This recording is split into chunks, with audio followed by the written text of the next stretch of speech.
Get ready. We can go ahead and get rolling. Um, yeah, let's first person up. We're gonna start with Sharifa. She's our guest of honor for today.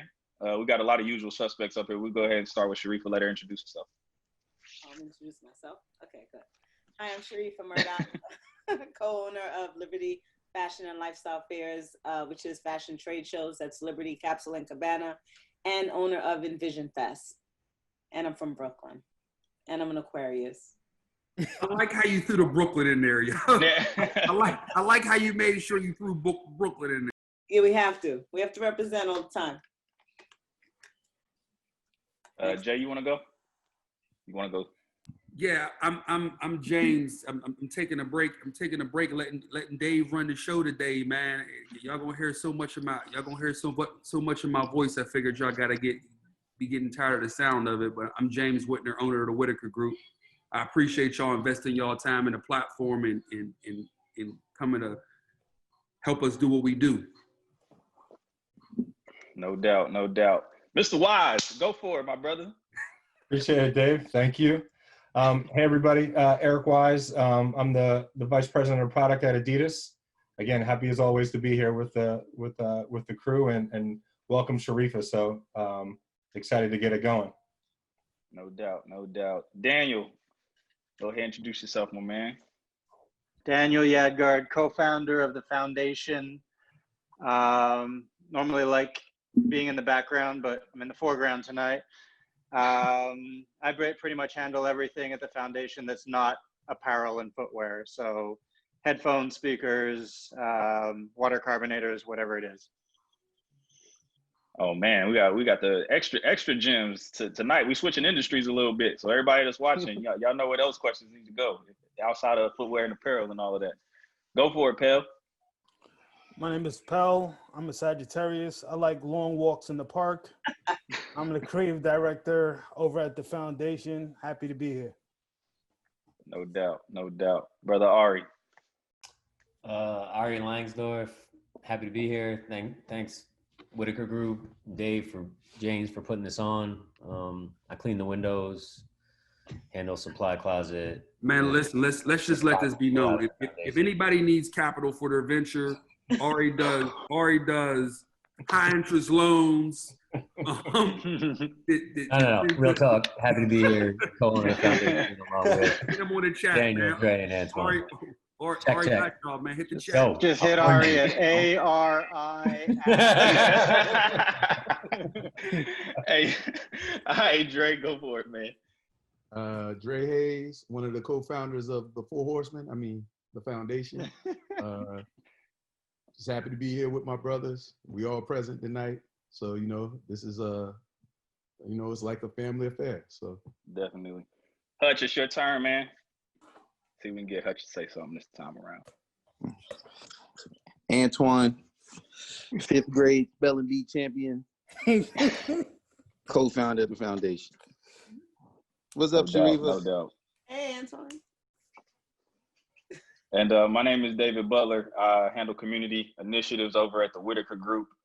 Tonight is free game, man. It's all about, providing information to folks, answering questions, engaging, building community, really just trying to build some connectivity during these times where everybody's in the house. And, we've been building Be Social spaces for the last 1.5 years, 2 years around the country. And we just trying to find ways to bridge that community online. And free game was something that we started in Charlotte to make sure James had access to the community and the community had access to James, and that there was an ongoing dialogue.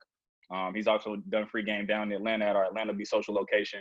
And we got a couple more Be Social locations on tap after we all are allowed to get up out the crib again. So thank y'all for tuning in. A lot more Be Social program is on the way as well. So go ahead and follow Be Social, please, if you're not following that platform. And yeah, man, we'll get it started. So tonight we're supposed to be talking about the journey and just kind of owning your personal journey, owning your personal narrative.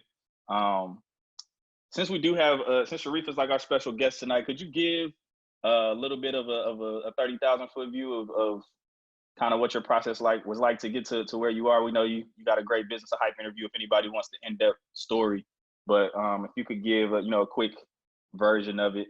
I know it's a lot to fit in, but if you could give a quick version of it, what would that be? I was working in a store called Atrium. Atrium was like one of its kind back in the day. and the owner of Atrium asked me to do a fashion trade show with him. Didn't know what it was. I was 23 years old. We ended up doing the fashion trade show. Started out with 76 brands. And we ended up selling the trade show within 4 years. And within the 4 years, the trade show grew from 76 brands to over 1,000. But then it became corporate. And, you know, I just felt like it wasn't something that I wanted to do anymore after 10 years of working there. So then the owner of Atrium again came back and was like, yo, let's do another show. But then he asked me to be his business partner. He said he didn't want to do it without me. And I thought to myself, you know, I'm a young girl growing up in Brooklyn. I can either work for someone for the rest of my life, or I could be a business partner with someone that I respect. At the time, he was my mentor as well. So I kind of like went with whatever he did. And that's how I became co-owner of Liberty Fairs. Talk to me some about that, Sharifa. This is James. Talk to me some about that process, because you slid into things that we hear, but I don't know if everybody hears. Talk to me about your process of trusting someone and trusting that someone had your back and had your best interest in mind. Because a lot of times we know in our business that's not the case. Yeah. And we watch a lot of people, you know, sometimes I'm looking for the right word. Bet on the wrong horse. Yeah. Like, how did you know you were in the right place? So when I was working at Atrium, I had left and I went to work at Louis Vuitton. So I was building their whole repair department, and they were building me an office in their new Louis Vuitton company. And he called me back and he was just like, look, everyone's coming back to Atrium to work. And I was like, I don't want to work as a sales girl in a store. Like I did that already. I wanted to kind of move on from that. And he was like, yo, just trust me. Something about the trust me, I kind of just went with. You know, this Sam, who's my business partner, he's a different kind of guy. First off, he's white, he's Israeli, he's not African American. And for him to bet on a young Black girl, just seeing the way he moved actually in the store as well. If anyone came to the store to get a job, he didn't look at color. And I paid attention to that. You know, when you go into certain stores and you feel uncomfortable, well, you used to feel uncomfortable, they made you feel uncomfortable. He didn't make you feel uncomfortable. Everyone was welcome. And he just always gave people a chance. And that's what made me trust him so much. Because without that, I wouldn't have went with him. He was like, it was just something within him that made me feel like I can trust him. And it turned out to be for a great cause. I'm on mute. I'm sorry. That was the insight that I was looking for, because, you know, even myself, that's something that I still struggle with to this day. Like, just plainly said, most people are full of shit, right? Yeah. And you just like your journey, like even from the beginning, and you having the just wherewithal to understand, like leave what you were creating as your plan to kind of jump on heads. Like, yo, it's an incredible story, and all the praise to him for making sure he had your back. No, you know what it is? You have to be humble, right? And I think for so many of us, we sometimes think we're bigger than what we really are. I realized what I was, right? I was a young girl that worked at McDonald's. I worked at Key Food. Like I said, I grew up in Brooklyn, so I did those odds and ends. And then I went to Atrium, and I worked at Donna Karan, and I worked at Louis Vuitton. And I just felt like this would be my opportunity to start building who Sharifa Cujo at the time was. And it really, I owe a lot to him, because I wouldn't be the woman that I am in business today if it wasn't for him. Yeah, no, once again, shout out to him, because there aren't many. Obviously, I'm blessed to know a lot of people who do it right, but we hear a lot of horror stories. Mm-hmm. And for him to have, you know, coming from Brooklyn and watching you grow up through his business and being willing to bet on you for the long haul, incredible.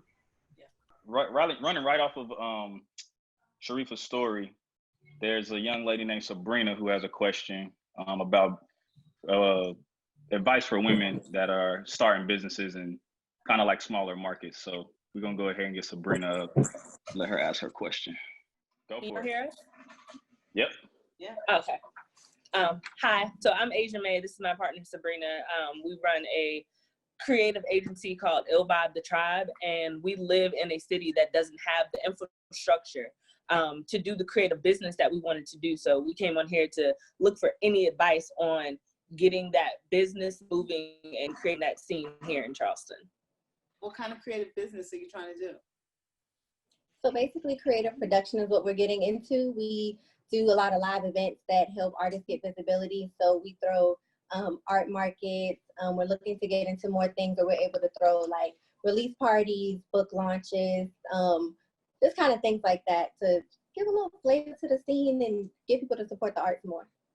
No, I totally get it. Look, first of all, I'm so happy you guys are on here. I'm happy to see you doing what you do. Do you guys have mentors at all? A few. We have like some friends who are kind of like a little further along, like one a little further along in doing some of the things that we're doing. So we are still looking for more mentors as well. Well, you should hit me up on Sharifa Says on Instagram. Just DM me and we can chat. Okay. But I think the first thing I would do is say it's so important to get mentors. Like I've worked with the guys on here for a long time, Ari, Dre, Hutch, and Daniel. I kind of look at them as mentors sometime as well. We've been together for, Daniel, what are you saying?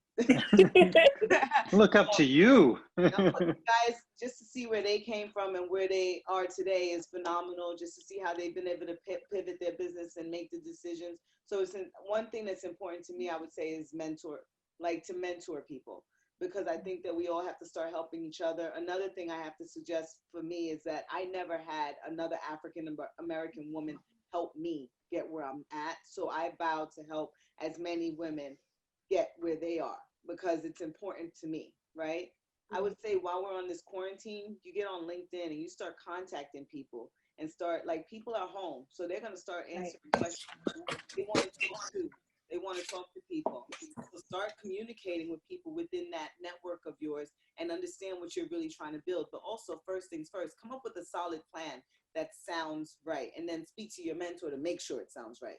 You know, I don't want you to start contacting people just outside the box, but come up with a strategic plan that you guys can kind of follow through on while we're on this pause, because this pause is a great time. As unfortunate as it is a great time to like really and truly get yourself together. Like that's what I think we've been pulling the break for, is to get ourselves together. I think we were all running so fast that we didn't have any time to catch up. So I would say first things first, get a mentor, come up with a strategic plan. I'll speak with you guys offline and see what we can do and how I can help in my process and go from there. Thank you. We appreciate that. We'll definitely hit you up. Please do. So the next individual has a question for Eric. What was the turning point of your career? Who was it? Who was that for? This is a question for Eric Wise. Eric, what was the turning point in your career?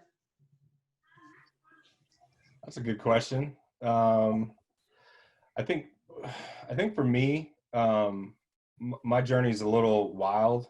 It kind of started in sports first, always dreaming about being a pro football player. I played arena ball. I did that didn't work out. I did I sold some mutual funds for a while, and then got into retail, where I met a lot of these people on the call way back. And I bet on myself one time, started my own business, came back, and then bet on myself again to come to Portland. I think the turning point is in all those times, whether the ups or the downs, you kind of learn to be fearless. And the people who win, whether it's in this business or the more we kind of see other people outside of the industry, the people who bet on themselves and are fearless really win. So just having the fortitude in myself and the belief in myself by kind of going through the ups and downs, that was probably to give you the confidence to kind of go forward. I don't think there's one big turning point. I think it's more just having the confidence to bet on yourself and be fearless throughout the journey, because there's always going to be ups and downs. Yeah. Nina, did we get her name? My name's Lindsay. Hey, Lindsay, how are you? Doing good. Did we make sure we got through all the parts of your question? You did, yeah. Thanks for hosting. No, we appreciate you. We appreciate you for investing your time. Hi. How you doing, bro? Doing good. I was actually in the other free game a couple weeks ago, and I really enjoyed it. So I definitely wanted to tune in again. No, thank you for investing your time, bro. You want to ask your question specifically? You want to go out again, answer your question so we make sure we get all the context? Yeah, of course. So I'm actually based in LA. I do primarily like photography work, but I'm also looking to get into like design and like also like marketing and stuff like that. My question is, so I've been in contact with like a couple of like creative directors of various like clothing brands as well as like some boutiques as well. It's just I'm having like a little trouble like trying to secure it. I was like talking with a brand in particular to pick up like a marketing internship, but it was really tricky to like just secure that. Like he actually hit me up to do like interviews twice, but then when it came time to when they wanted to like I never got like a location and time like and stuff like that. I was wondering if that's just the industry or is it just unfortunate or ironic, but that's pretty much my question. Foundation Brothers? I'll take this. Philip, thanks for coming on, especially a second time, and appreciate the question and the color around it. That's just like bad business, if you would ask us, I would say, to not make appointments and give dates and gates. I don't know the circumstance or the context of the email, so I don't want to judge someone else's actions. I would ask, like, was there some weird context or miscommunication or something not sent, or they just dropped the ball? To me, if they just dropped the ball, that's odd circumstance. And I think getting an internship is about doing exactly what you're doing. It's about reaching out to as many places as possible that interest you, and places and brands that you feel close to and feel where you could add value. I think, from myself to Sharifa to James, I'm sure to Eric with Adidas, although more formal, like we all take on interns and utilize free help. And I think, especially in a time like this, with some talent, you'll be hard pressed to find some people that don't want free help. And I'll echo some of what Ari is saying too. Some people just suck on email, and I'm not going to just indict everyone who doesn't give dates and gates, but for you, keep people accountable, bro. Like, just because you're in a position of asking doesn't mean that you don't deserve to hold people accountable to their word and to your time. And if people don't value your time, then you should keep working until you find someone who can and does. Even if that means you're coming in as the lowest man on the totem pole. And I'll take it a step further. You said you have a background in photography, and you're interested in marketing, you said? Yeah, that's like kind of like what I'm willing to offer, but I do dabble in like design and stuff too. I've actually been, since quarantine started, I've been reconstructing my own clothes and just like also making patterns and stuff like that. So I actually want to intern offering my like skills in marketing, e-commerce, photography, and then hopefully leverage into like a mentorship with a creative director. Okay. I would say be more specific if you're really trying to get an internship, because that's what people really want to see. They want to see that you're specific about one thing and then fit you into that. You just named a whole bunch of things that are all creative, but I think if you really want to nail something, really try and be a little bit more specific and telling the company what you want. And that'll be better for you in the long term as well. Mm-hmm. And what city are you in?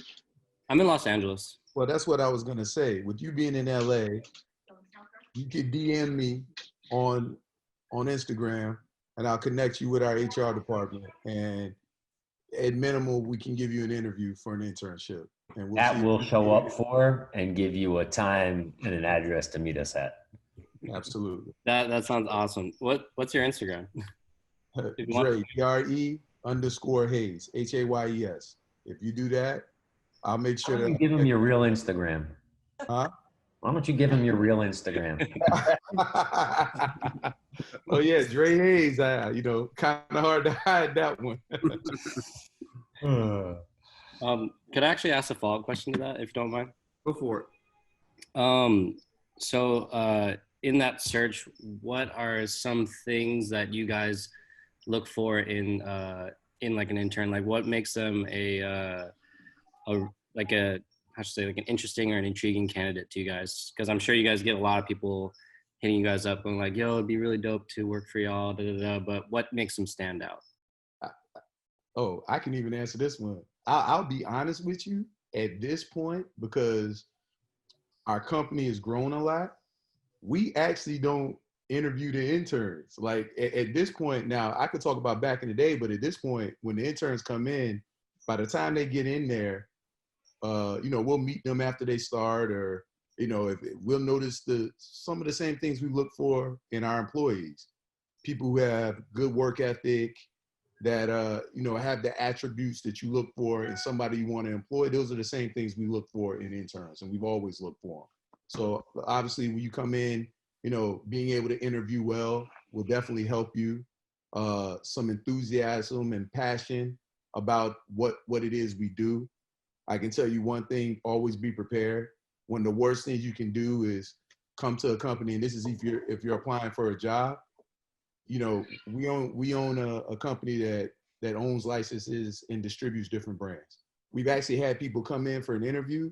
They didn't know anything about any brand that we license, own, or distribute. Well, that's just not being prepared. So make sure you're prepared. Make sure you look us in the eye when you're doing the interview. That shows confidence, and and we'll read it and see. Getting an internship is actually easier than getting a job, right? Well, I also think getting the internship's about filling the void, right? Nobody needs an intern to hang out, buy free lunch, and like give clothes to, and like lay around and talk to the other employees. So it's really, a lot of times like we don't bring in people because we're like, all right, there might not be a need, and we don't need someone here to just be here. So to Daniel's point earlier, really defining your skill set and filling a gap and a need. Sometimes the need is packing boxes. Sometimes it might be photography, right? Sometimes it's a combination of the two is important as well. Yeah, I think a technical aspect too, or a technical point to add to that is like when you're applying specifically for a creative role, is to make sure that you tailor your portfolio to the role that you're applying for, that you're looking to get. Like whenever we hire creative photographers, a lot of cats will just send their portfolio or loose portfolio in with no context, no professional communication as it relates to having putting together like any type of like letter or formal introduction, like a cover letter to go along with their resume. They just send us like a reel of concert photos.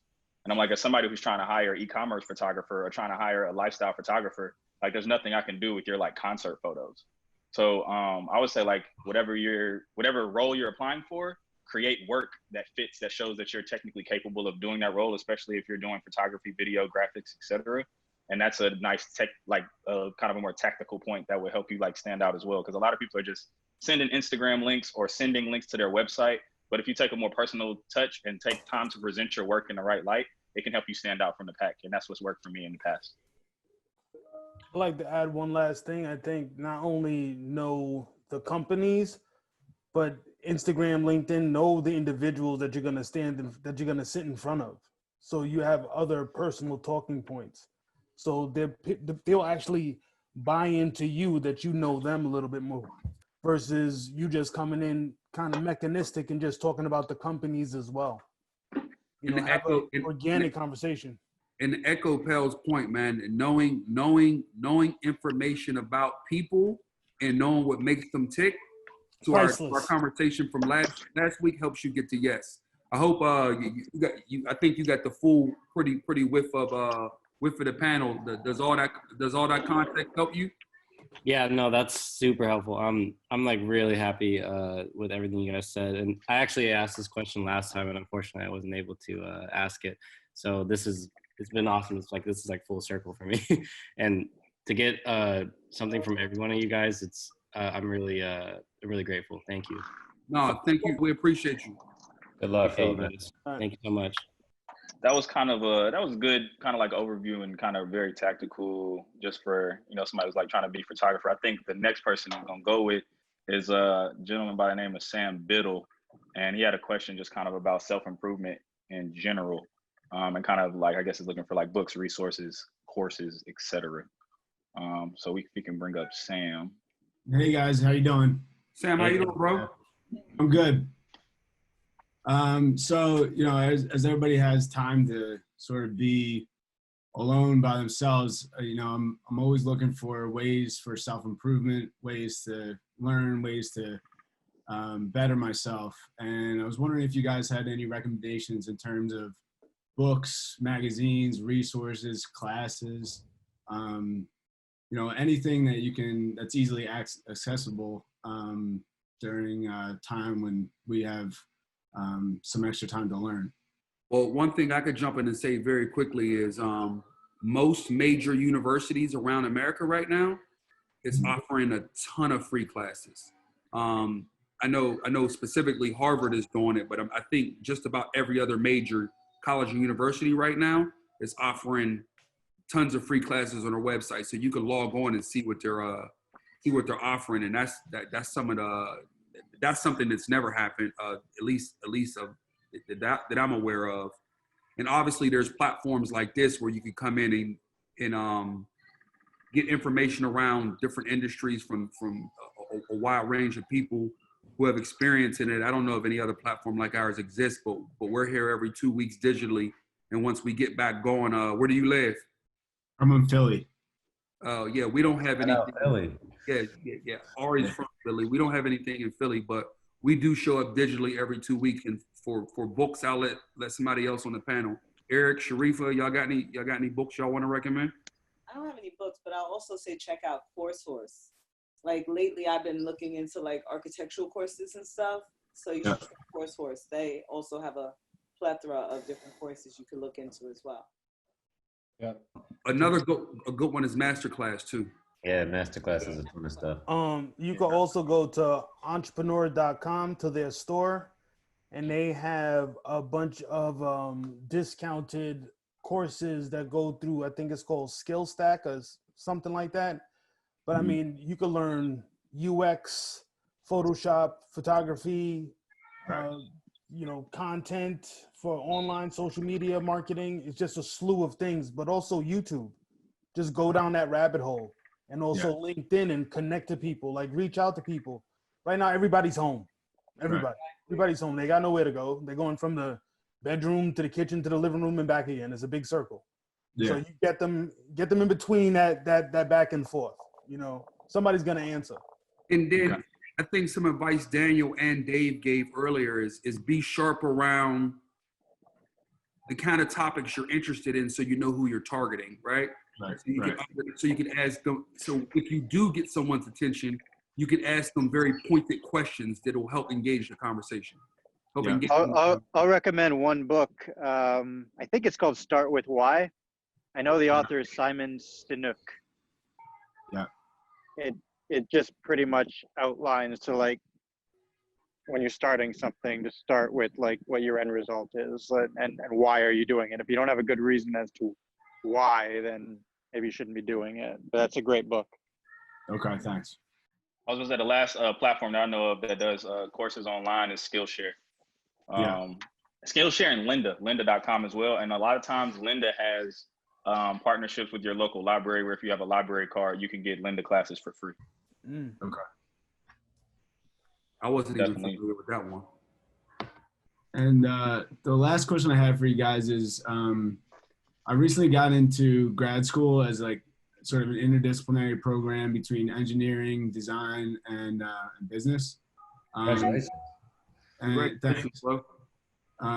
And I'm trying to figure out sort of way like going back to school for 2 years, paying for the whole thing, or trying to start my own thing by myself. And I was wondering if you guys just had any thoughts on grad school and part of the reason for me going back is to make this a career change. I haven't done design or engineering in the past. So I think this will help me sort of get out of the financial services and go into a different direction. Dave, you want to jump in? I got a feeling you got something to say on the school one. Yeah, I mean, I think because you're talking about something that's a little bit technical, I think school's a pretty solid place to start. I mean, I plan on going back and probably getting a master's at some point myself. And I think that with you wanting to make a career change into a technical field, I think that's going to help you out a lot more than, if you were kind of just trying to, it's not like like the way that I, got my role here where I was able to come in at one level and kind of like climb up. It's like engineering, there are certain things you just have to know, right? Right. So I mean, I think that's definitely a good place to start, but I also would say like, in order to fast track that, is how do you get as close to the field and into the field as possible? Like, don't kind of like lean on school as being the route in. Like, school's always dope because it gives you a direct, streamlined, regimented way to get the information that you need. And it shows people that you can like complete it, but there's nothing that's going to be like actually being inside the office of someone that you want to work for. So I think it's definitely about figuring out how you can, do both at the same time and get some of that industry experience while getting your degree. So that time when you come out with your degree, you might even come out with a job as opposed to like coming out and looking for a job, but doubling down and like in between classes as opposed to like, kicking it or doing whatever or working that part-time job at, whatever store or whatever, like try and get as close to the field as possible so that you can get some actual knowledge and experience that's going to transfer over immediately as soon as you grab your degree. Understood. Thank you. Thank you for investing your time with us, bro. We appreciate you. We appreciate you jumping on tonight, and make sure you make sure you stay tuned and keep checking us out. Yeah, I will. Thank you. All right, thank you, bro. The next question is going to come from Robin Hanley. It's specifically for Sharifa. Can you see me? Right. Yep. All right, perfect. My question was basically, you mentioned how your business and your like career choice kind of took a pivot when it became more business oriented. And the more I like talk to people, I realize that's like very common, how it just gets, you lose creativity or it's just not creativity oriented. And so I wanted to know if you could talk a little bit about that, because Yeah, so once the business became, so I started out very entrepreneurial. Once it became very corporate, it became very boring. You lost the zest to go to work. You lost what you really thought you wanted to be doing at that time. It just became very monotonous where you were doing the same thing every day. And it was just too much reporting. So when I decided to do another company, it was just more like, I'd rather be entrepreneurial. I finally understood the difference between entrepreneurial and corporate. I did not want to be in corporate because that just wasn't for me. I mean, corporate is for certain people that like to get told what to do and have some sort of structure. And you can have structure in owning and operating an entrepreneurial business, but you just have to decide on what you want it to be. And once you make that decision, you just need to kind of get out because it will take you down. I think it just comes down to personal choice too, right? Like some people are built for that. Some people want to be corporate. Well, and like the benefits and the options and like other things that it come with, and the 9 to 5 like predictability depending on where you're at, Yeah. But we as an agency worked with a couple of public companies, and Ari, you can probably comment on how different that is and in the day to day. Yeah, it's crazy. It's again, it's just a personal choice. Like I can see the benefit from both sides. I worked with a lot of guys that were very wealthy, that were very young, and at Friday at noon, that office was a ghost town. And they would come see us in New York and couldn't believe that, we still had full desks at 5 o'clock on a Friday. But again, to me, it's just mentality. It's like some people are built for it, others are not. Like I joke with my business partners all the time. If we if the bottom dropped out tomorrow, God forbid, I'd go buy a 7-Eleven franchise before I'd go work for somebody else. I can't do it. It's not in me anymore.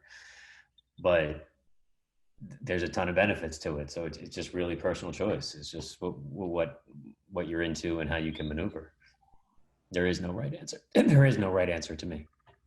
So yeah, that actually, it makes me think. So last week you guys were talking about how, or in the past, like surround yourself with like a team members that like work like with you and you want the best for you. And so I think that like really hits on that too, like how you want to surround yourself with people with the common goal. But like don't discount like learning. Like some of the best lessons I've ever learned and some of the foundations of my skill set. Like I worked corporate my first 3 years in this business. I worked for like a publicly held huge company for a small division, but they were huge, and the lessons learned there, and then the professionalism and structure and the math and some of the things I learned are invaluable. And then, Daniel was alluding earlier that we worked with some larger companies. We consulted with Under Armour for north of 4 years, and some of the people I met there and their intelligence level and like leadership skills are things that I took and my partners and I took some of their formats and verbiage and instituted it into our own organization, albeit in our way, in a way that meshed with our team. But there's plenty of smart people in those buildings, and there's plenty of good things to learn, just like there's plenty of things to learn not to do, so it's just the ebb and the flow. But I don't want to discount for 1 second the amount of knowledge and skill that being around people like that and working in those businesses brought. Yeah, and I can speak to that too. I mean, I was on both sides, having my own business, being in a corporate business now, being at a mom and pop startup. I've seen kind of all three lenses. So it's like, to Ari's point, it depends upon where you're at in your life. Like if you're young, so up and coming, you're going to take, you want to look and be as energetic and entrepreneurial as possible, as I was. As you start to grow and have a family, I have 4 kids, and things like that, it just changes. But I would also say too is, the things you kind of learn as you go into this new, I can speak for myself, in this new corporate environment, as Ari said, there are people that, at 12 o'clock on a Friday, just are done, but the grind that I learned kind of coming up, being entrepreneurial in the beginning of my younger years to now still holds true.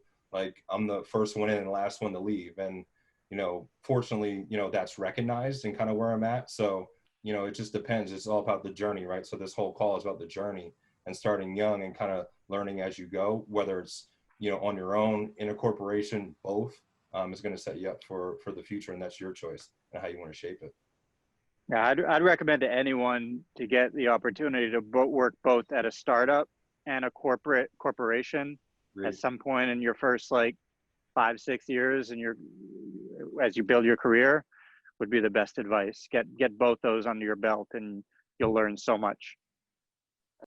Thank you for taking the time. Thank you for taking the time to join us too. We appreciate you investing your time. That pretty much helps a lot with the answer. So thank you so much, and yeah, thank you. Thank you, Robin. Thank you. Cool. Next question is gonna come from Lewis Kelly. Hello. Hey, what's going on, you guys? How you doing, Lewis? I'm pretty good. Just chilling, waiting for outside to open up. But I think we all are. Yeah.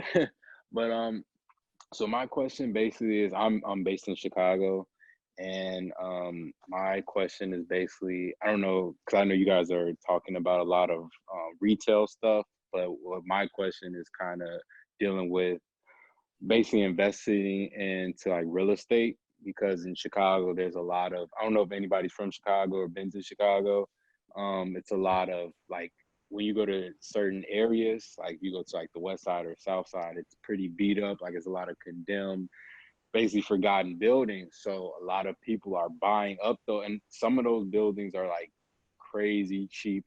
I know you can buy a lot, an empty lot in Chicago for $10. And if no one picks it up, it's basically, you got to wait for 5 years, something like that. It's basically yours. So I'm just trying to get some advice in real estate. If anyone knows anything about, investing in real estate, if it's a good time to invest in real estate right now, especially James owns half of 3 major cities, so he's probably the best to answer this question. He actually owns my house. I pay him rent. He's the best person to answer this question for sure. For all you know, he owns your crib too. I'm just saying. I'm gonna have a rebuttal to Ari's joke later, Lou. I'm gonna first get to your question. Yes, I think that my first business was real estate, residential real estate. Okay. So the thought process that you're going through along the lines of rehabbing and redeveloping communities that have been forgotten about is something that I'm super passionate about. So do you have a specific question on how to? Because yes, most wealth is started by investing in real estate and held in real estate. So yes, it's 100%. Tell me that now, James. Jeez. Oh, you've been telling us that for 15 years. Buy these houses. But so do you have a more pointed question that I can help you with, or something that you're thinking about? Well, because right now I'm building up my credit, so I know like credit's pretty important. Like somebody was breaking down, if someone comes in, want to buy a house and they have like $50,000 to put down, but their credit is horrible. But somebody that has $10,000 to put down, but they're they have like pretty good credit, they'll much rather go with the person with the 10,000 that has excellent credit compared to the person that has 50,000 that doesn't really have foreclosed, or they had their car repossessed or something like that. So yeah, I don't know if like credit, like should you start off with credit or should you start off with? So it's duplicity. The first, go ahead, Ari. You was about to say something. So, like, no joke, like James is definitely the guy for questions that you have. I'm not even remotely being funny. Literally, Antoine, Andre, and myself all bought properties based off of like James's methodology and understanding of how to do this, and that was the business, and like when we all initially met.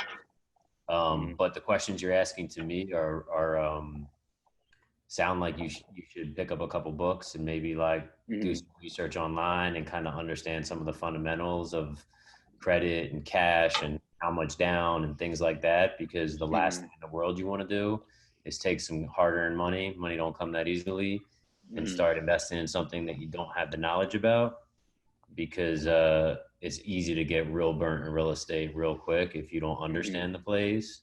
Like I consider myself pretty savvy and called James probably 57 times throughout the process of closing on these properties. And some of the questions you're asking to me are just let me know that you're in a place where like you should look into some like good starter books and do a bit of research so you have a stronger foundation, so you can be a little more poignant in what your objectives are. Lou, I got one for you. That's super good advice, Ari, because I was going to say something similar. So this is what I'm going to do for you, Lou. You read Rich Dad, Poor Dad, right? Read the book start to finish. Have you read it already? Nope, but I'm about to look that up right now. Read Rich Dad, Poor Dad, and you DM'd me already. I got back to you and said we would talk over free game, correct? Yep. DM me, and we'll go, once you read the book and start getting through the book, either on free game or offline, I'll take time and get you through this one-on-one. Okay, for sure. And also, I have one more question. Due to the pandemic that we have, going on, a lot of companies want people to go back to work. Like they're not really, I'm almost finished with my degree, but right now, because my degree, I'm trying to get into journalism, but, due to the coronavirus, not too many people are like looking for like journalists, unless you're doing unless you got like a successful podcast or something like that. But now a lot of companies want people to go back to work. So I don't know if like you guys know of any like good trade companies to like, just to get on people's feet, whether it's doing like some welding work or some engineering work or something like that. So right now, and I think it's a time for you to get creative, bro. Like I don't think you should change your dream because you're having a hard time getting into it, right? I think there has to be. You have to look at creative ways to get in it, and the one that I always find is working for free if you have the ability to, right? Like if you can't, then check. I think right now finding a job for most people is going to be very tough, right? So even if you can't find a job and there's a place that you want to work, go offer to work there for free and show them what you got. Because then once the opportunity does open up, if you do it for the right people, I'm sure they'll bring you in. Anybody else got any feedback? Sharifa, Eric, Pal? Well, I got some feedback. How old are you, Louis? What year are you? You say you're I'm 25.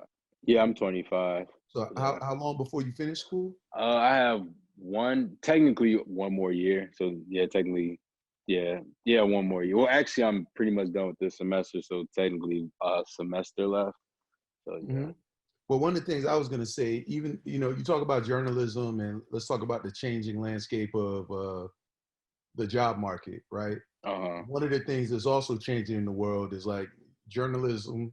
You usually have to be a good writer, and there's this big movement towards content creation as we go into this digital age, and the way that people are shopping, consuming, and engaging.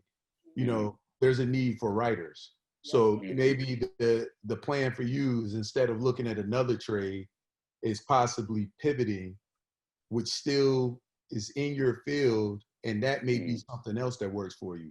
Because I mean, we talk about it all the time. We all need writers all the time. I mean, we need people that can write, and if you're a good writer, you will always be able to get a job. Yes, especially in this industry.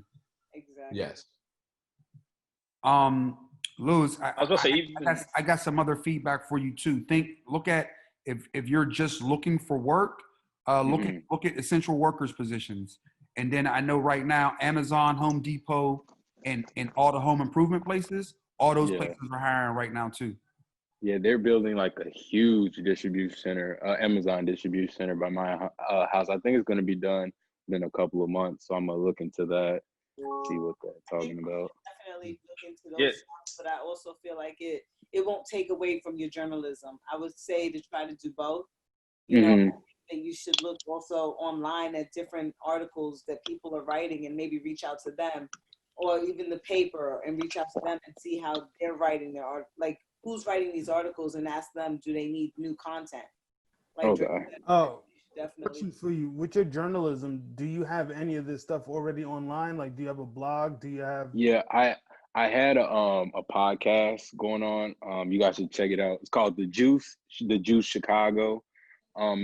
Right now we're obviously got a hold because of what's going on. But me and my good friend Joy, her name's Joyce Bryant, and we just basically just talk about what's going on in this generation, with social media, relationships, like all what's going on in the world of 2020. So yeah, I have that podcast, but right now we're just putting a hold. But do you have anything with your writing? Right now I do. I have scripts just from the show, but not like a full like blog article or anything. So what I would say, like that. I just have like kind of pivoting on what was said about, being a content writer. Blog.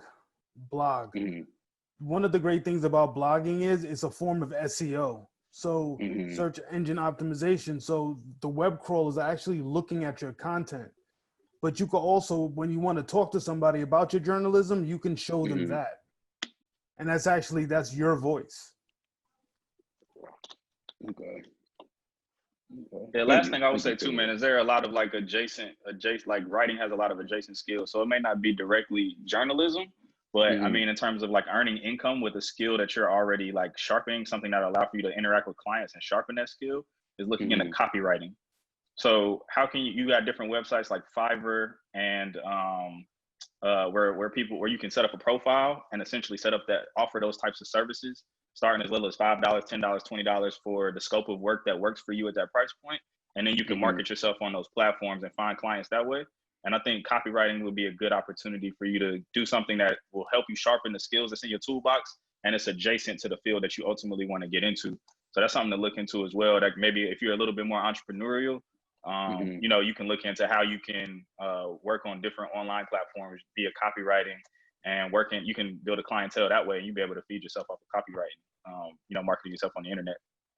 Okay. Thank you guys for all the advice. Thank you. My apologies. I was talking and I was muted, and I was going to say the same thing, bro. I appreciate your ambition and your energy. So keep investing and betting on yourself. And we're here to help you, bro. This platform is about helping people like you. So do the work. I'm here for you. You already know how to get at me. I'll obviously get right back with you. I'm looking forward to your journey. All right. Thank you. Next question is going to come from Jordan Heatley. Jordan, what's up? Hey, how are y'all? How are you? Hey, Jordan. I have a question for Sharifa. What advice would you have for someone wanting to, I guess, gain confidence in their career, especially when trying to change industries? First off, I'm going to say pray. That's the thing I'm going to say. No, but honestly, Listen, I went through a phase whereas I was kind of like put down with my career just because I wasn't in a good space. You just have to have the right people around you, and you have to start to gain confidence by talking to yourself. Only you can convince yourself that you are this shit. Seriously. Your friends around you, they're going to hype you up, but you need to kind of like really and kind of write down what you're good at and why. Write down the things of what makes you you, and what made you feel like you can do the job the right way, and what, write down those things. That's what brings you confidence. And then of course having the right circle around you and giving those pep talks that you may need. Okay. You know? Yeah. How are you feeling? Talk to me. How are you feeling? Okay, so I currently work in the financial industry, and my dream has always been to work in fashion PR. But Okay. I've gone to school for it, and after school, I just kind of gave up on it. Why? I feel like as a bigger girl, it's hard for me to find myself when I look at brands. So no. Because I'm a bigger girl, and it's not hard for us to find ourselves when we look at brands. It's hard for us to look at ourselves. That's the first thing you have to realize. You cannot do that to yourself. You need to understand who you are or who you are. You have to love yourself first. Do you understand what I'm saying? And when you look at these brands, it's not, you can't find yourself. We have to look for brands that are made for us. And that's True. it. You know? I think I have a hard time finding a brand, especially I love sneakers. I have a passion for streetwear.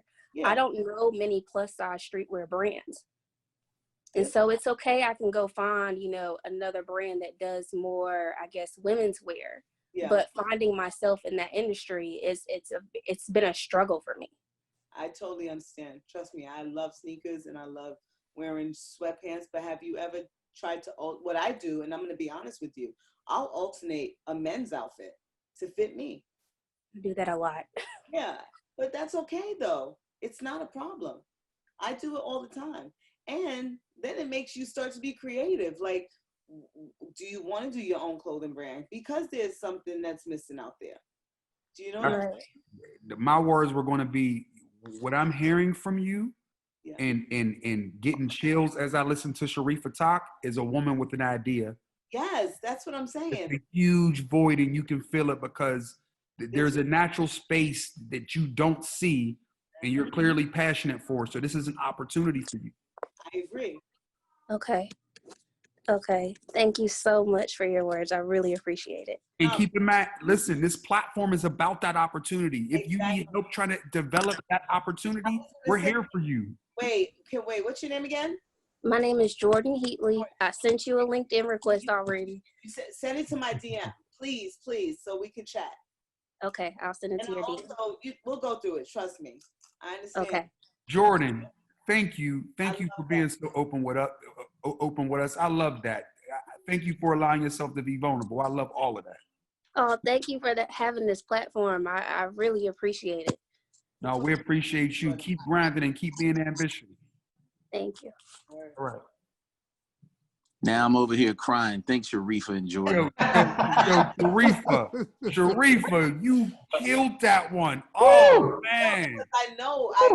Trust me. I want to talk to Jordan because that is an opportunity. No one is touching. No one.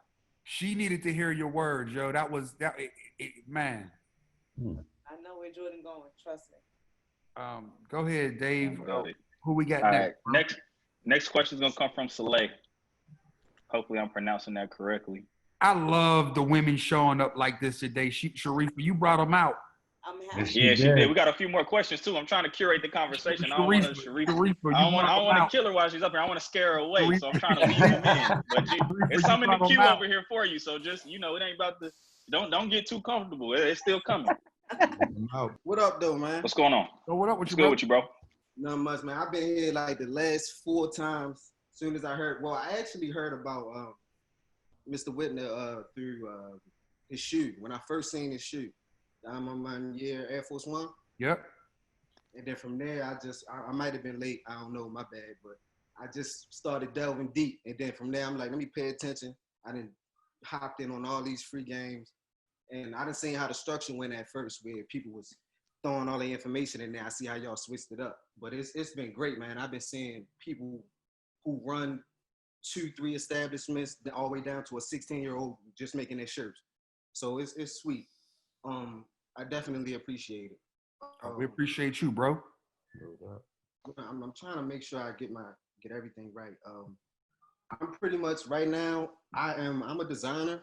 I have my own brand, Threads of the Gods, TOTG.US on Instagram. I'm from Baltimore, born and raised. You feel me? Northeast Baltimore. I hear it in your voice, bro. Maryland. Yeah, so I'm from Baltimore, so you know how it is out here, man. All we known for is the wire, rats, all that other stuff. You feel me? So it's not really. It's getting there creatively, but it's not really there. So in my brand, I like to always instill Baltimore. Like when I make certain things, I like to always infuse Baltimore in there in some kind of way. So I can send like links and whatnot. But right now I'm kind of transitioning because I feel like I'm going to live and die that. I don't mean to say I don't need no help, but I'm a live and die that. I got that understood. I'm dying about my brand. I'm doing it. There's no question. Nobody stopping me. 100%. Always had this mentality. You feel me? Just because I was born here, I was Nigerian.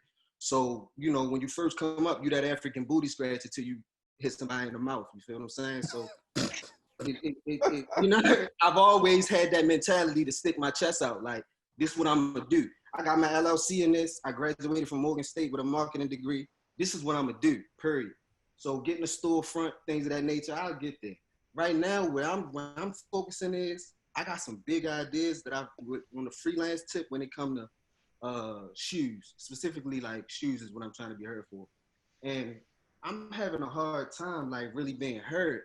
I really feel like I done like scratched the surface a little bit because I ran across just studying game, studying, everything, paying attention on the grind. I ran across a director manager for Shoe City. Anybody familiar with Shoe City? Yes, sir. Your city, my city. Yes. Yeah. I feel like that's the distributor that I'm gonna need because they have the most locations. I got a better one for you, bro. Eric Wise. Yeah. This is right for you. So bro, I'll let Eric jump in. He gonna tell you who he is and how he can help. And how I can help is we're coming to Baltimore. We'll be there by the end of the year. So that's one conversation. Eric is about to have another one for you right now. Yeah, I heard that 2 free games ago. I paid attention.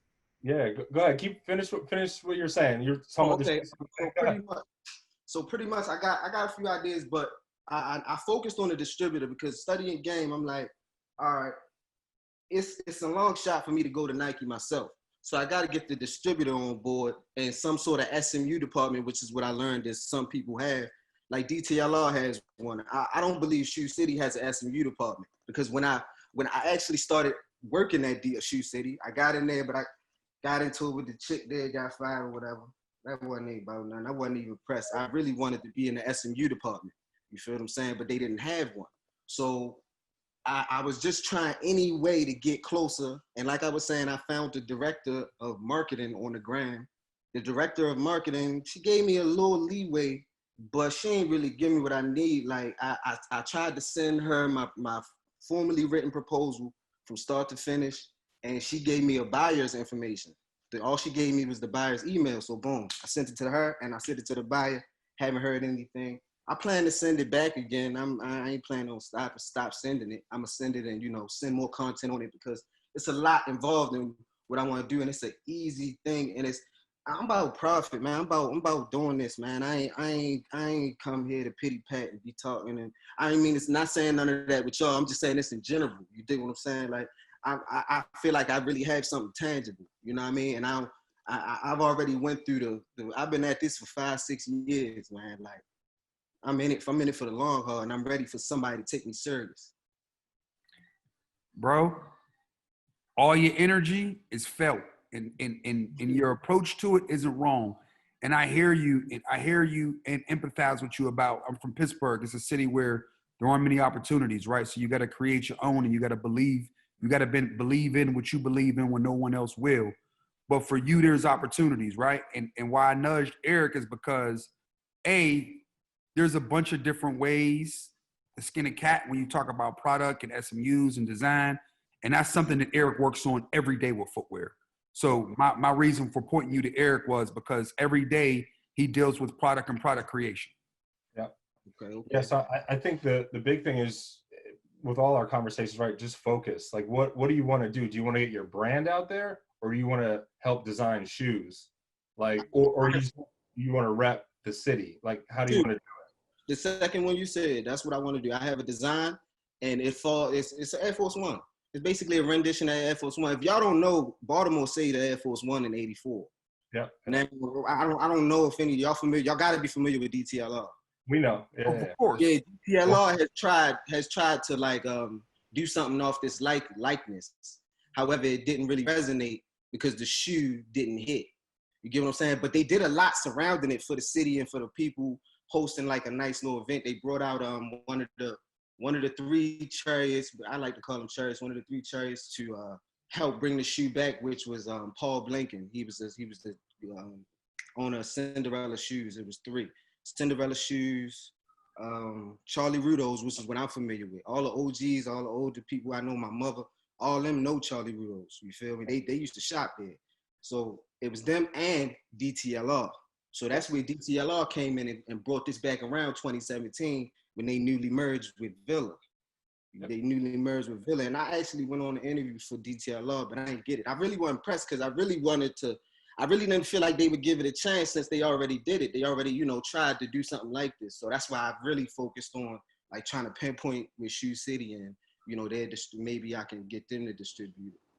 Yeah. Well, it sounds like you're going down the right road. Yeah. If you have an Air Force idea or any footwear idea and you want to get to it with a retailer, like Shoe City or DTLR, then I would just continue to pound that door. But what I would say too is it can't just be like, hey, there's this colorway. What's the story behind it? Because that's what's really going to sell it, not just to the retailer, but also to the customers, right? What is the story you're trying to tell? So if you're like, yo, I got this story, I'm from the city, here's how I want to rep the city, et cetera, and here's what I'm thinking, that's the idea they want. It doesn't matter if it's an Air Force, if it's another brand, it doesn't matter. The story is what's really going to center it and what's going to give those buyers or whoever it is at those stores like reason to talk to you, because they want stories. They want to rep the city. They want to be authentic to that city, and you can help them do that. Just come to them with a story. You know what I'm saying? Yeah, I definitely, in the proposal, listen, I put together the whole, I'm a great writer. I've always been, I don't even know where it came from. I just always been good at writing. So I put together a perfect proposal, broke the story down to them. And you can actually look at it on YouTube. It's a simple documentary. You can type in Air Force One documentary, and it got like 3 parts. The second part is where they break down Baltimore and the story. Charlie Rudo passed away. His logo is really iconic. You feel what I'm saying? I really like that logo a lot. All the OGs know that off rip. When I was working in Shoe City, I was running across 50-year-old ladies who was telling me like, man, I used to mess with dope boys. They used to take me up Charlie Rudo, buy me all the Air Forces. I even went so crazy, DJ Clark Kent is in it. I DM'd him like crazy. I told all my homeboys, go crazy on his Instagram. We all went nuts. Yo, check your DM, ignore it. I even found his son. I DM'd his son, ignore it. Can I say something, man? I don't want to cut you off. I just want to chime in a little bit. I think like to James's point, that the passion is felt and noted. It's coming out the screen, man. Like obviously you believe in what you're doing and your brand and your city, and that's awesome. And like passion sells product, so that's an amazing thing. I think it's rare for people to start outside of an industry and approach someone like Shoe City or DTLR with an idea and see that idea come to life on the first stab. I think when you go into an organization, especially the ones you're talking about that are fairly large in size and scope, and the guys in those buying departments and SMU departments been there for a long time. I mean, the guy at DTLR, most of us on this call know very well. He's been there since he was damn near a teenager. I think sometimes just figuring out a way to get in the door and building some trust with the people around you, and then figuring out who the right person to talk to is and leveling the ideas up from there is probably a more likely avenue to really be heard. Because I think a lot of big companies get a lot of emails with other people's ideas, and it gets lost in the sauce because there's no relationship or likeness to the individual. It's just an email. They're not talking to you. They're not seeing what we see right now, but you're in the building, you're figuring it out, you're being an assistant. Like James said, you give your time away for free, you soak up game, they start to feel you and vibe out, and that's how connections happen and people get noticed. So I think sometimes it just comes back to like brass tactics and approach. And if the approach you're using right now isn't working, maybe you need to take a look at how you're approaching the situation and figure out a way that'll make it easier for you to be heard. Yeah, definitely. I started working there. I got in, and that was like how you were saying, trying to get that brass like touch. And I got in touch with the district manager. The district manager was that's the one who actually brought me on. She had about 11 locations. But you know what was crazy? When she let me go, she got let go like a week later. So it was like, okay. But I mean, I still, regardless, even before that, I still had the director of marketing. I still have her Instagram. I got an Instagram and I got an email. So Yeah, it's but just about they ain't the only ones in Baltimore, right? And like James is coming to Baltimore, DGLL's in Baltimore. DGLR supports Baltimore designers all the time. They buy T-shirts from local dudes and put them in the stores and shit. So you just got to keep hitting them, hit them all. Yo, They're all on LinkedIn. They're all on Instagram. Just bang them over the head to get in the door. Forget the idea for a second. Just try to create the relationship. Yeah. Very, very good advice, Ari, and I'm going to echo that. And to help you with that, bro, DM me. I'll give you our path to Baltimore and any connections that I got with any of those guys at Shoe City and DTLR. I'm willing for you I can feel the passion coming through the screen. I'm willing at least to make an introduction. So send me over your information, and I'll help how I can. You would you like me to send you the proposal? Feel free. I guess Here, send me, DM me, and I'll send you my email address, or somebody on my team will email you privately now. All right, bet. Oh, y'all got my email? No, we can see you on the chat. Nina, can you send them my email address, please? Yes, I got you. All right, we sending the email address over now. Thank you for investing your time, bro. We appreciate you. You about to get my math now, and my social is James.Whitner. All right, now, yeah, I got you on the gram. I definitely follow you. All right, blessings, bro. I appreciate you and love your energy and passion, bro. Keep it up. Yeah, man. And good luck to you. All right, love, bro. Already. All right, the next person we got coming up, no stranger to most folks, especially after last week. Chantel Mack, bring her up to the top. Hi, everyone. Hello. It's good to be back and soaking up all this wisdom. So I have a pretty loaded question. And if possible, if each person can answer it, there was someone that jumped on earlier and they asked about turning points. And since this free game deals with the journey, I would love to hear each person's a snippet of their turning point. And Sharifa, you can do a little something different because we already heard your turning point. Yours, so whenever you go, can you share about kind of pushing past your fears, the security, that some of those things that Ari was mentioning when it comes to like leaving corporate in certain spaces, like how like specific things steps that you took to kind of push past to kind of enter into that turning point. But then for everyone else, like if everyone could just give a little bit about that turning point moment for you in your career and just how you recognized it, all of that. So yeah. I can tell you right now, I'm still waiting for my turning point in my mind. Like I agree 100%. Like yo, like for me, it's like you're constantly looking at the roadmap, and I mean, obviously, hindsight's 20/20 when you're looking backwards, so you can look at all the things that you've accomplished. But I think for me, and I said this yesterday in another conversation, I'm always looking to better the last thing I've done. So, kind of turning the corner is the ability to be able to create next.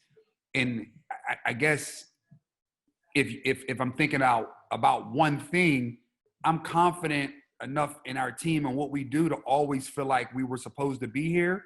So for me, a turning point almost feels like when the rest of the world acknowledged you arrived. And for us, we always feel like we've been there and and everybody else is just getting on board. Does that make sense? Yeah, total. So it's about being confident who we are, what we stand for, and why. And I think the bigger question is, how do you get people to come along for the ride? And I think for me and our team, and Dave will be able to still speak for himself. I think it's always about just being authentically us and sticking to our guns and understanding who we are, who we serve, and being loyal to their voice, and understanding what they want, and making sure we can lean in and give it to them how they need it, but how in a way that works for us too. Mm-hmm. Good. Somebody else, y'all want to? You're on the phone with a group of people that will constantly not be satisfied. So I think if you asked, I'll sound like James here for a second. If you asked the 22-year-old me, like what my turning point, and I was at 22 looking at my life now, I could easily give you 10 examples, right? But I think as you take down certain achievements and create certain accomplishments, the turning points change because the goal gets bigger and the yardstick keeps moving out. So you're constantly looking for new turning points. I'll give you the example of, when you're 15 years old, you think $30,000 is a lot of money. Then you make 30 and you think 50's got you the lifestyle you need. And then you make 50 and you think 100 and I could never want anything else. Then you get to 100 and you're like 2 and I'm set for life. Then you get to 2 and like 4 would be the dream. Like my point to you is if you had told the 22-year-old me I had a business and employees and could sustain, I'd probably think I made it. My turning point was at some point in that interaction. But once we had that, it was like, all right, but we don't own our shit. How do we own our shit? And well, let me narrow it down. So for everyone, what was the most significant? Me, it's confidence. So it's the rear view mirror. What's the turning point when you look in the rear view mirror? I think is a better question. To me, it's Daniel, Dre, and Hutch, because like if what I didn't have that they all always had is that self-confidence to like just believe that they would be successful doing whatever they did. I always had some level of self-doubt that I could really do it without having someone to ask a question to. So for me, it was Dre and Daniel and Antoine's Hutch, sorry, Hutch, kind of making me believe that we could do it. That gave me the confidence to know that there's nothing we can't do. So I guess that creation of the partnership for me is the biggest turning point for me, like in my mentality as I approach life. But I think turning points for success is a loaded question, because once you taste a bit of success, however you define it, helping others, making money, buying a house, whatever, it's like more. You always want more of it. And it's not necessarily financial, Man, that was beautiful, Art. Yeah. I'm about to shed a tear, man. Trey, let me say something real fast before you jump in. He's Okay. right. Daniel rephrased the question the right way. So I'll say 2 things.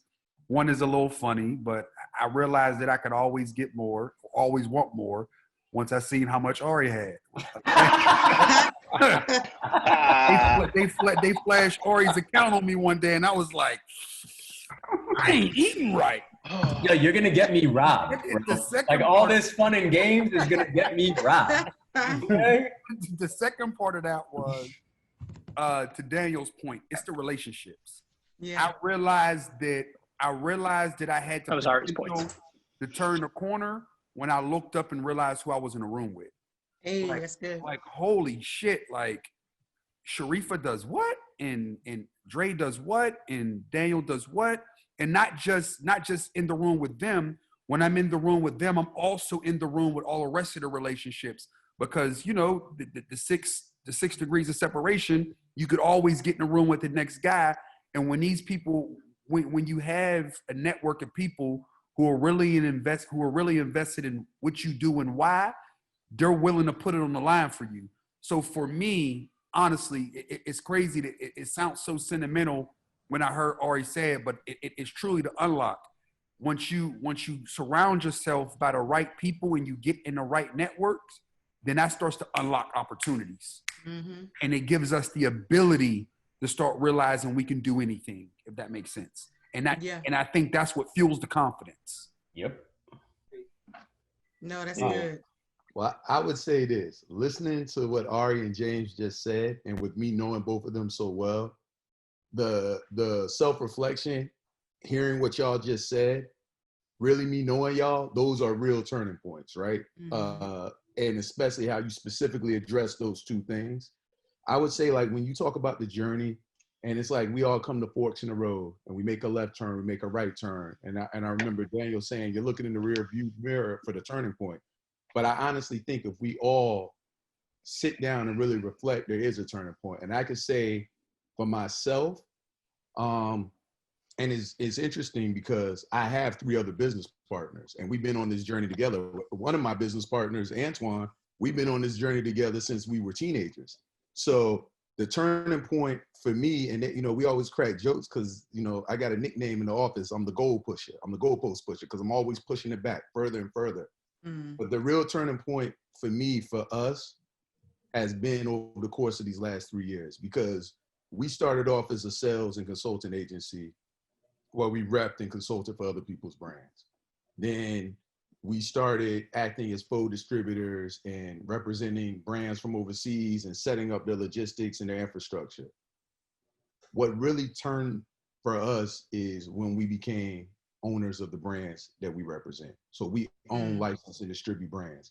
And to me, that was the big turning point for us in our business and the infrastructure that we've built, because I feel like it's like Biker Boys. Like when Smoke was riding and he had tunnel vision. You sounding real old right now, bro. Yo, man, I'm sounding real old. Shout out Megan Good, though. Shout out Megan Good. I'm telling you, that's how I feel right now when it comes to this business. You know, no lack of confidence, but that's how I feel. It's like when we look at like Jordan playing ball and LeBron playing ball, and you look at them and you see that they got the game figured out. I feel like this is when we really figured out the game. So like when I'm looking at what's going on now, and I'm looking at pandemic and coronavirus and the landscape, and I know that we know how to do this. And there's greatness that's already occurred, but only greatness is happening from here. Like, you see so clear. And to me, that was the moment. And you know, I talk to my partners all the time, and and that'll be a whole nother side conversation, but maybe they see the same thing. But the way that we're looking at the game now, and the way that I look at it and see it, I know that that's the turning point. I know now that we turn that corner, it's over. It's a wrap. We like take over time. And I thought we was taking over before, but nah, we really taking over. That's good. Yeah, I'm No lack definitely of confidence over there in that box. To that one, Dre. Daniel, did Eric and Daniel, did you share? And then Sharifa, don't forget, I need you to answer stepping into that turning point, because a thing can go around, but if you don't step into it and you don't go with it, I feel like you can miss it. But I would love to hear from Eric and Daniel as well. Sure, I'll go first. I mean, Dre's obviously, we're 4 partners. Our turning points are going to be similar, and Dre's makes a lot of sense.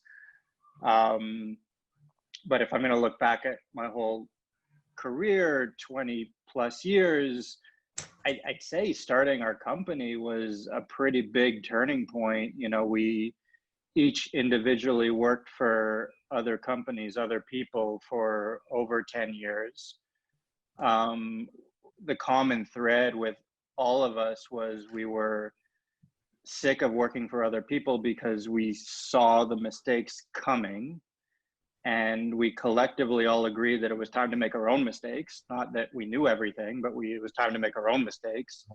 And starting our own business was kind of that next step. And if I'm going to look back on anything and just have a feeling of accomplishment, was probably getting through that first year, because it was not an easy year, and we've had a few rough ones since then. But you know, making it for the first year, paying the rent for 12 months in a row, having a handful of employees was probably the turning point, and making a ton of mistakes and continue to do so. But getting better and never making the same one twice. But, you know, I'd say setting off on our own, or at least for me, was the turning point. I totally thought you were going to say getting your green card. But which by the way, Ari knew the U.S. president to get it. You know, that's funny. Hey, yo, we need to hear from bruh right now, because this is beautiful. This is foundation back to back to back. What's bruh say? Yeah. Please. Well, look, this is what bruh says, and I'm only gonna. It really pops up on the screen, bruh. I'm only going to repeat a lot of what my partners have already said, but for me, the turning point was them all collectively realizing that I was the man. It took like 10 years. Definitely heard your name mentioned a lot. So I'll pass it to Sharifa now. Okay, Sharifa, please dial in with this with me, and we'll probably download a little later. But part of a turning point is a decisive change, right? And I feel like there's some things and doors that are opening, or just different paths. And how did you step into what you saw was coming? Even though you said, you know what, I don't want to do corporate in this way with the business. Yeah. And so you knew that, but then how was that stepping into that? Because that's terrifying. It's a scary thing, but I'm gonna go back now to the guys on here, because I remember telling them I was leaving corporate to do another show, and they was like, well, we leaving too. And that's what pushed me. And no, once, I think it was Ari or Dre or someone of you guys I spoke to. It was me. Stop it. It was you? No. I don't know. But, I don't know what you're about to say. Daniel was in the office. You just didn't know. I know. I'm Ari or Dre, to be honest with you. And I told them that I was leaving that show that I was doing prior. And they was like, well, we ain't going to go either. And honestly, that kind of put the battery in my back. And it made me, once I started getting everybody on board and people said, you know, we don't need to do this, we're going with you, it kind of gave me that confidence that I needed. And then once I did that, you couldn't stop me. And it's like Ari and those guys said, you go from one thing, you go from one challenge to another. So I started Liberty, it took off, it did what it did. And then I wanted to start another company. And I was like, if I could do this, I could do that. I think you have to recognize something. Once you work for Talk about the company you started. I am.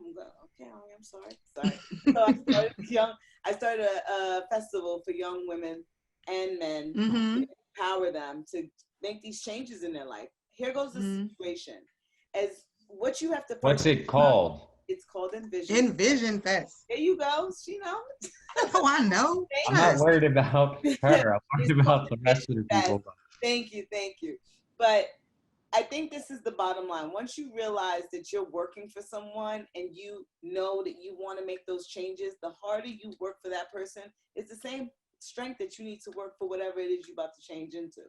And I think that that's what we have to always remember.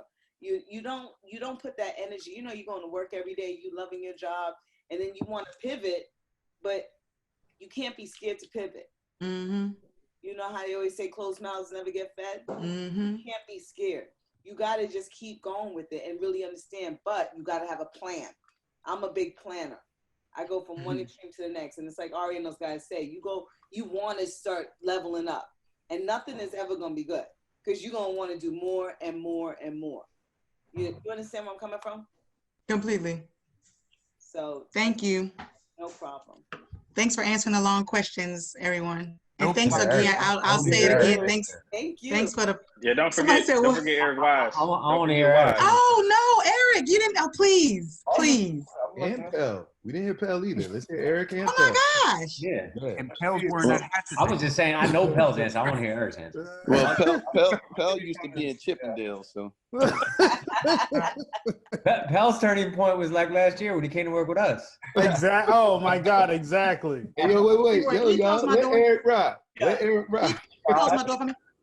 I'll give you, I mean, I echo what everybody's saying on the professional side. I'll give you something that's more personal for me. That's how. Ooh, yes. Was, you know, all the ups and downs throughout my career, you know, good, bad, success, failure, you know, all that time I was always looking at other people and like, I should be here. I'm pissed off this person has that. Why ain't I getting this opportunity? Why ain't I getting this? I'm better than this person. I know I belong. And it wasn't until I came to Portland where I just said, you know what? I'm just going to worry about myself. I ain't worried about nothing else. The blinders are on and be the best version of me. I always knew I belonged where I'm at now. And then once I actually focused on myself and not worry about anybody else, and just grinded way more and wanted it more, and it means more to me, everything took off from there. Because last 15 years, it was always why this, why that, and just worry about everything else outside. When I was just like, you know what, I'm just going to worry about me and doing the best, you know. Eric, how'd you do that? Because that's hard. It's hard to not compare, right?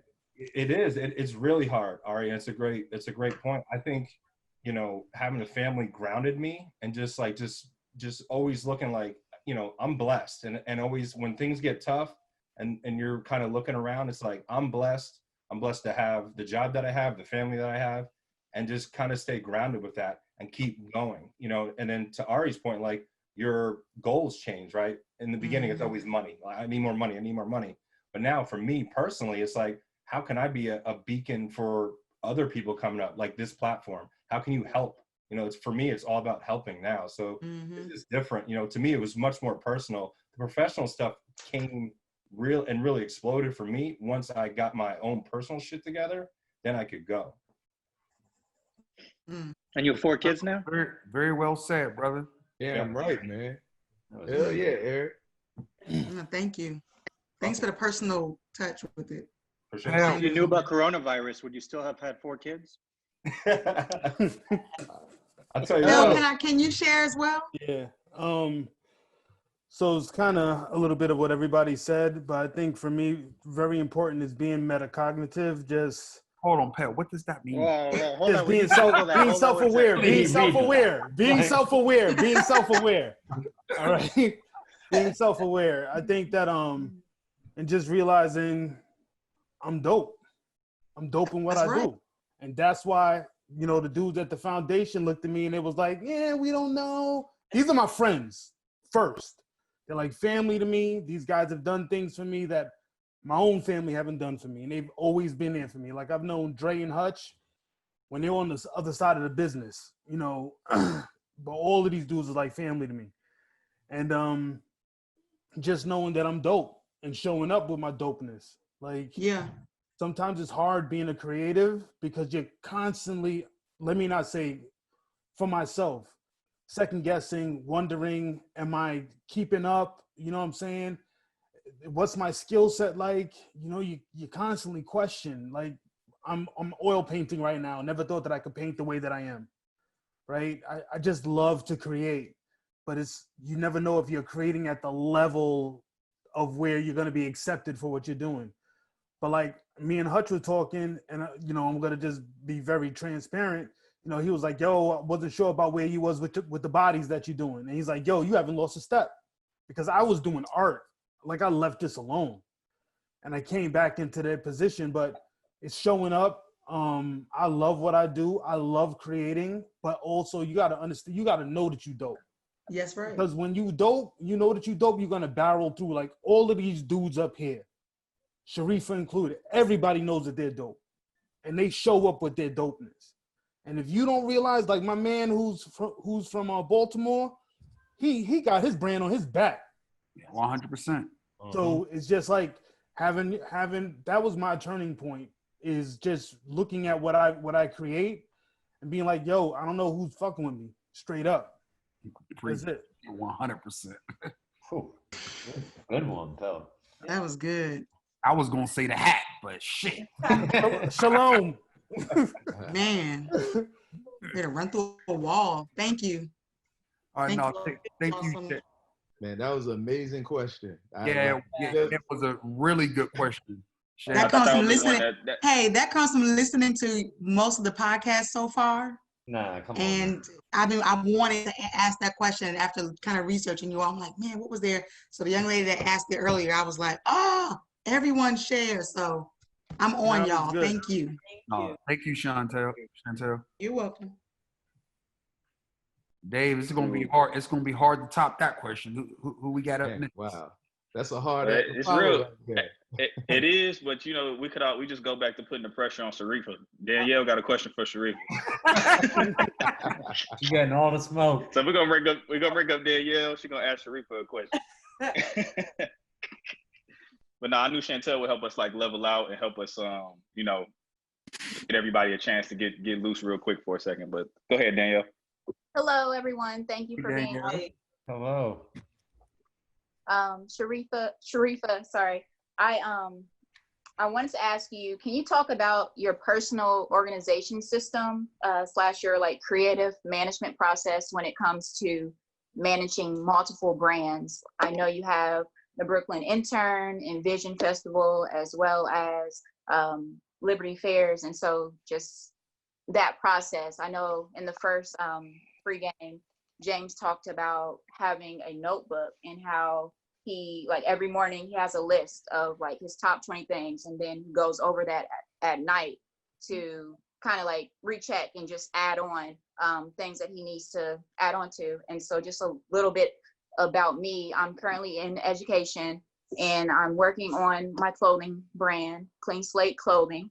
And just like being in education and knowing I have a passion for young people and helping to pour into our students and just help them realize their greatness, but also having such a big, like, just fashion's ingrained in me, like with my mother and my grandmother being seamstress, and just like being able to do New York Fashion Week with the CFDA, as well as being able to attend Paris Fashion Week, doing like some styling for bands like Walk the Moon, and just like when you're working in like another corporate industry, but you also have this passion for fashion. Yeah. How, like, you know, how are, like, you're doing it, like you're able to just like have multiple brands, and just like I would like to know just some of your creative process in that. So I'm gonna start with, I'm kind of like James, I'm very old school. I have a notebook and I write lists. So I write Envision, I write Liberty, I write everything that I need to do in order.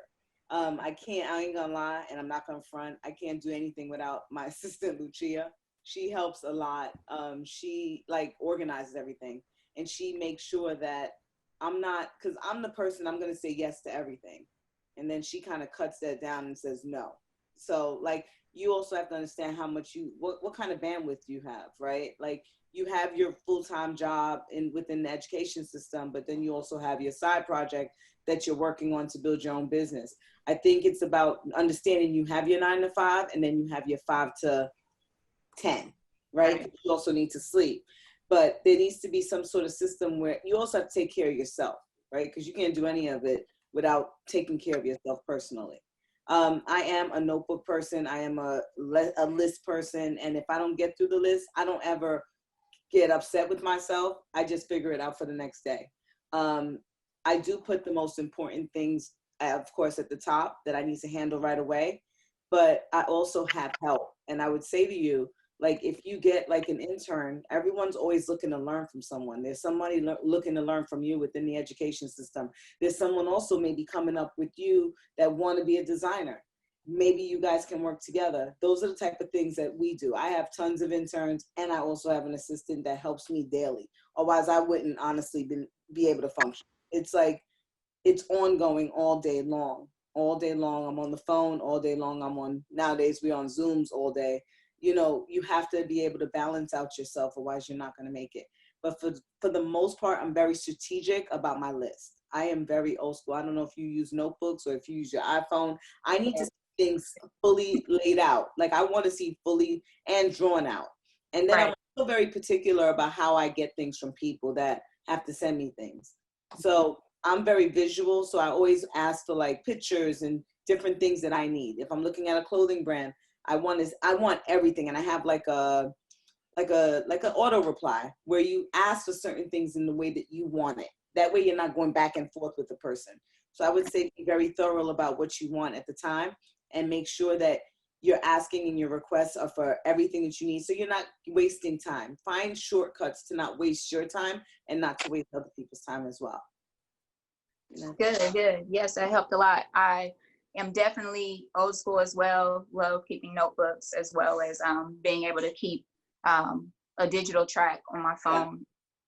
you know, that definitely helps out a lot. And so I appreciate it. Thank you. Also break up your day into like certain segments. Like if you know you're going to be doing your educational thing from 9 to 5, but if you have 2 or 3 other things that you're working on, like give it an hour and understand that you have to stop. You know, you can't just kind of, because it starts to all mesh into one. And I would say give yourself a break. Make Sunday your day that you don't do anything, or make Saturday your day that you don't do anything, so you can reboot and do what you need to do. Very good. Thank you. No, thank you. No, thank you. Thank you for investing the time. Seriously. Thank you. And may I have one more question? It's actually, this one's for James. Go for James, it. I know, I think it was Lewis, he kind of asked about real estate earlier. And so I wanted to go just a little bit deeper and ask, can you talk about your journey of like leveraging your experience in real estate to get the financial backing for entrepreneurship? That is a good damn question. The best part about real estate, I always say, is like an egg, because you could do so many different things with it, right? So coming up in the city I came up in, you could buy property really cheap, right? So I think I bought one of my first properties for under 10 grand. I think it was $9,100. And that property appraised, I think, at like close to $90,000, right? So the first thing you can do is leverage the equity out of properties to then go invest into as startup capital for your business. That's one way, right? The other part was in learning to remodel those houses. Like me, I'm a hands-on person, and I got to understand. I like to understand the process of things before I delegate it to others, so I can understand how they're going about making sure what we need to get done gets done, right? So in learning how to remodel places and understanding how to design this and do this and the process of that, when it came time to start building out retail stores, I already had like an up on how I could reimagine space and look at space. And then another way I start looking at it was all brick and mortar needs to be in a physical space, right?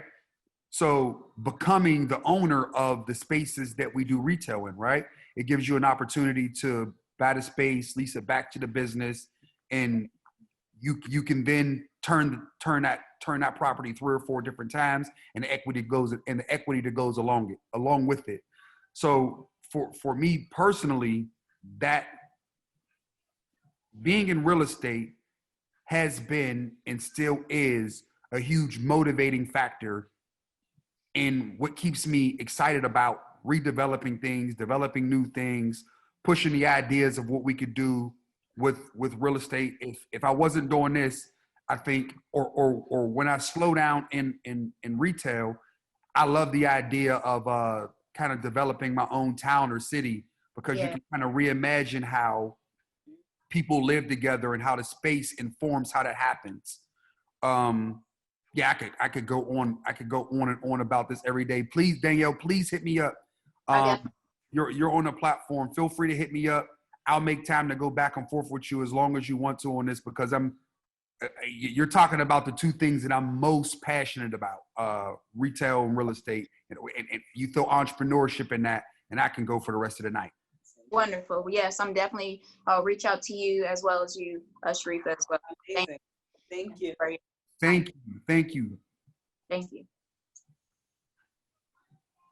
Cool. The next question is going to come from Isaac Aboa. Has a really interesting question about humility. I think this would be dope.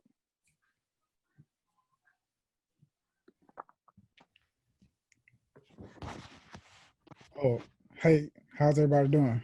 How you doing? Isaac, how you doing, man? How's it going, man? Appreciate it. Man, I'm doing well. Thanks. Glad to be a part of the platform. So I just wanted to ask if anybody would like to talk about a time where they had to take 10 steps backwards in order to take one giant step forward, or in order to like transition into where exactly they are today, modern day.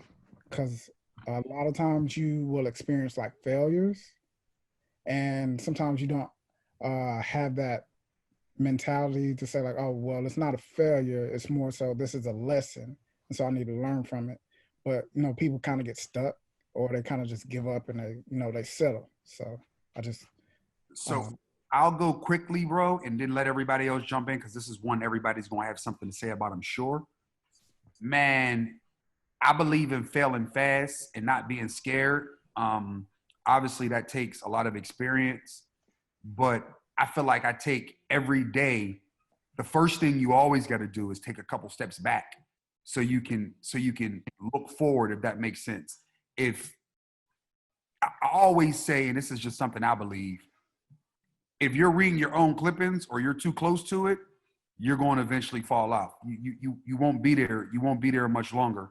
So for me personally, I always try to take a step back every day and humble myself and look at it from the eyes of the rest of the world and figure out how I can get better through the world's lens as well as my own, if that makes sense. Obviously, I'm the leader of our organization, so I drive the car.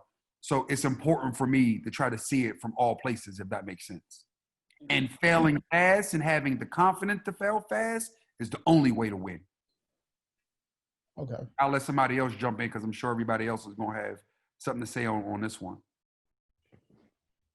I was about to say, for me personally, like, I don't necessarily see this as like what I did as like a failure, but it was more of a strategic move that just took a bit to see the benefit from, but I knew I would actually ultimately see a benefit from it. But when I left corporate America, so I came out of college in 2013 and worked at Coca-Cola for a year and a half doing supply chain work. I realized that like that wasn't, the path that I wanted to stay on, and was doing photography and things like that on the side. But I left that corporate job where I came out of school making $53,000 a year in Charlotte, which is like more than enough to be livable.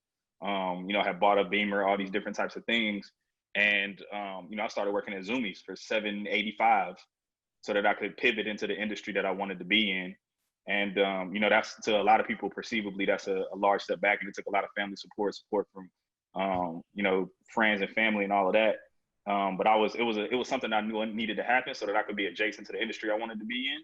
And it wasn't until maybe I think it might've been like 2 years later that I actually landed when I went to have my first run with the Whitaker group on the e-commerce side. So, for me, that was a whole complete change in lifestyle, obviously, like, selling things, getting rid of stuff, getting rid of a lot of material stuff, and really having people look at you crazy. People in your life, you going to church or you going to wherever you hang out at, people like, oh, what happened or what's going on? Like, but people not understanding and seeing the vision. So for me, it was making that pivot. But I knew I was, 23, 24 years old, and I knew what my gut was telling me, and I knew what I needed to do to get close to the industry I wanted to be in, and it was the best decision I ever made. And that's why I'm sitting, being able to help facilitate and be a part of this platform was because I made that decision to like forego everything in the short term, monetarily, and create space for myself to learn and to grow, because I needed that experience. Being in the mall and retail, it helped round me out. A lot of experiences I didn't necessarily get from school, like just dealing with people and learning from different people that had lived a completely different lifestyle than me. And being in the mall, you interact with so many different people and you have to sell to so many different people at such a quick pace, just based on the scale, that it was just the experience that I needed.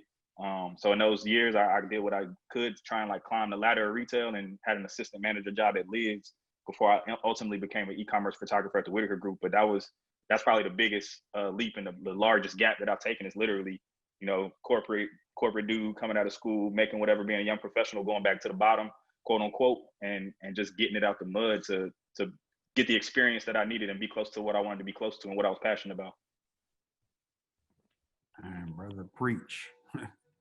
For me, one of the biggest things is probably a conversation that I had with James, where he just pulled me to the side and he was like, got to get your shit together, straight up, and being very transparent on the platform, like him, Hutch, Dre, like just from the outside looking in and being in a place of, at that time, like hardship, personal hardship, and wanting to do some things and just not focusing. It was like, yo, you're dope, but you ain't showing up. And that's starting to be what you're being known for, is not showing up, right? And you don't want to be known for that. So it's like, how do you sway back? And you got to show up. You got to show up. You got to do the work. You got to focus. You may have to pull back and let go of some things so you can focus. And I mean, that was probably the greatest incentive that I had as far as like conversation, and that was probably one of the best pieces of free game that I got. Okay. Um, did anybody else have any input or? Yeah, I can jump in. And I touched on this at the beginning a little bit. Like I got a couple different kind of taking bunch of steps back. So, you know, coming from where I'm from Reading, PA, outside of Philly. You know, we came from nothing. You know, I'm a statistic, single family. So all I knew is I didn't want to have any regrets in life. So I played ball. I went to college. I did some arena stuff. I was like, all right, you know, this isn't going to work. I'm not getting to the league. So let's, you know, lean on my degree. So I packed everything up, went to Boston, did that, super broke. And I was like, I need another change. I went home, kind of to Dave's point, you got to humble yourself. People are like, yo, what's going on? I thought you were going to the league. You know, you got this degree, super broke, went into retail, worked in the warehouse, worked my way up to GMM in Villa. And then I was like, I still love sports. Let me start my own sports training business. Again, took another step back, super broke, you know, build a brand from the beginning, you know, with my wife and family. You know, we had multiple kids. And again, back to what I was saying before, at a different point in my life, I was like, I need some more stability. So went back into retail, but still had some time in between there where I had be humbled again. Again, no money, 3 kids, you got to figure it out. Went into retail, and I always knew I wanted to get on the brand side. So I had to get back into retail to get to that point. And then, you know, again, took another chance, moved my family all the way across the country to where I'm at now. But again, it's the best decision of my life. But there's always points along that journey that you're going to have to be humbled. And I think that shapes you as you go forward. So as you speak to people, as you present yourself, as you work, you're always humbled in that, knowing from where you came from and to all the things you've been through in that journey. That really just shapes who you are at the end. Life is the gym. This is the gym. Yep. If you don't have any type of resistance, you ain't gonna grow. And it's never a mistake to take a step backwards as long as the intention is to take 2 steps forward. Yep. And even if you don't get to take the 2 steps forward, as long as the intention was to take the 2 steps forward, it's fine to go backwards. Also, don't know anyone that's ever like taken a big swing or started something new or gone out on their own that like hit the ground running. Like most people, like they left something sweeter. They thought this would happen in this amount of time, and they ended up 10 steps down to maybe get back to where they were to reach the success. So I feel like anyone that started something falls, at least financially, and like a work-life balance, you know, working for someone else and doing your own thing, completely different. So I think anyone that's done that has had to make adjustments, you know, got their ego in check, felt okay about their wallet to chase a dream. Yeah, I think one of the most eye-opening conversations I ever had was actually with Sharifa's partner. I was in his office with him alone, and we were just joking around, and I'm like, you got to tell me the next thing you're getting into, because everything you touch turns to gold. You do this, you do that, you do this, and everything is amazing. And he just looked at me. He's like, Daniel, you don't know about all the stuff that I touch that goes to shit. You don't know about everything I lose on, because who wants to talk about that? So, you know, there's plenty of that. And, you know, not everyone you see, you know, on the cover of the magazine has gotten there just a smooth ride. There's so many bumps. Oh man. All right. I knew this question would get us to a lot of places, bro. Did you feel like that got you answered? Yeah, because it's a lot of relatable things everyone said that I was like, oh, okay, I can see myself because I was there. Like with the education aspect of it, like I had my bachelor's degree, things didn't work out, so I was like, all right, well, let me just figure out how do I get into a different industry. From being a former athlete, he had hoop dreams. I wanted to play football, and I was like, oh, I'm right there, but then not being able to communicate per se. Naturally, I'm an introverted person, and everybody has a background, everybody has a story, and mine is one of those, you know, didn't grow up with a silver spoon. And so, you know, I experienced the quote unquote typical narrative of a young Black male. And that being said, created that whole antisocial behavior where it's like, if you don't know me, I don't know you, there's no reason for me to speak, you know. Being able to like walk into a room and just say hello or to make eye contact with everyone, that's something I've been learning over the past couple of years because it's just one of those, that's the norm, but that wasn't my personal norm.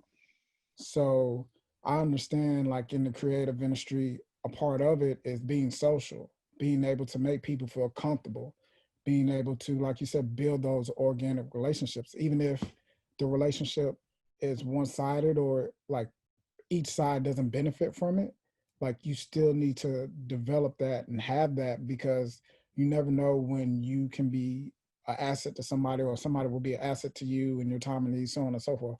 And so for me, in my background, and then transitioning into like a young professional, having to recognize like, wait a second, everything that I'm used to and comfortable with, that's not the norm, or that's not society's, you know, what society would say like, oh, this makes you a qualified candidate.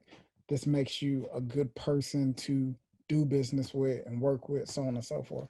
So that kind of leads me to my other question I had put in before was like, how would I be able to pitch to individuals? Because I have a lot of friends, a lot of contemporaries who do creative stuff, but they don't have that success that they're hoping for, reaching for.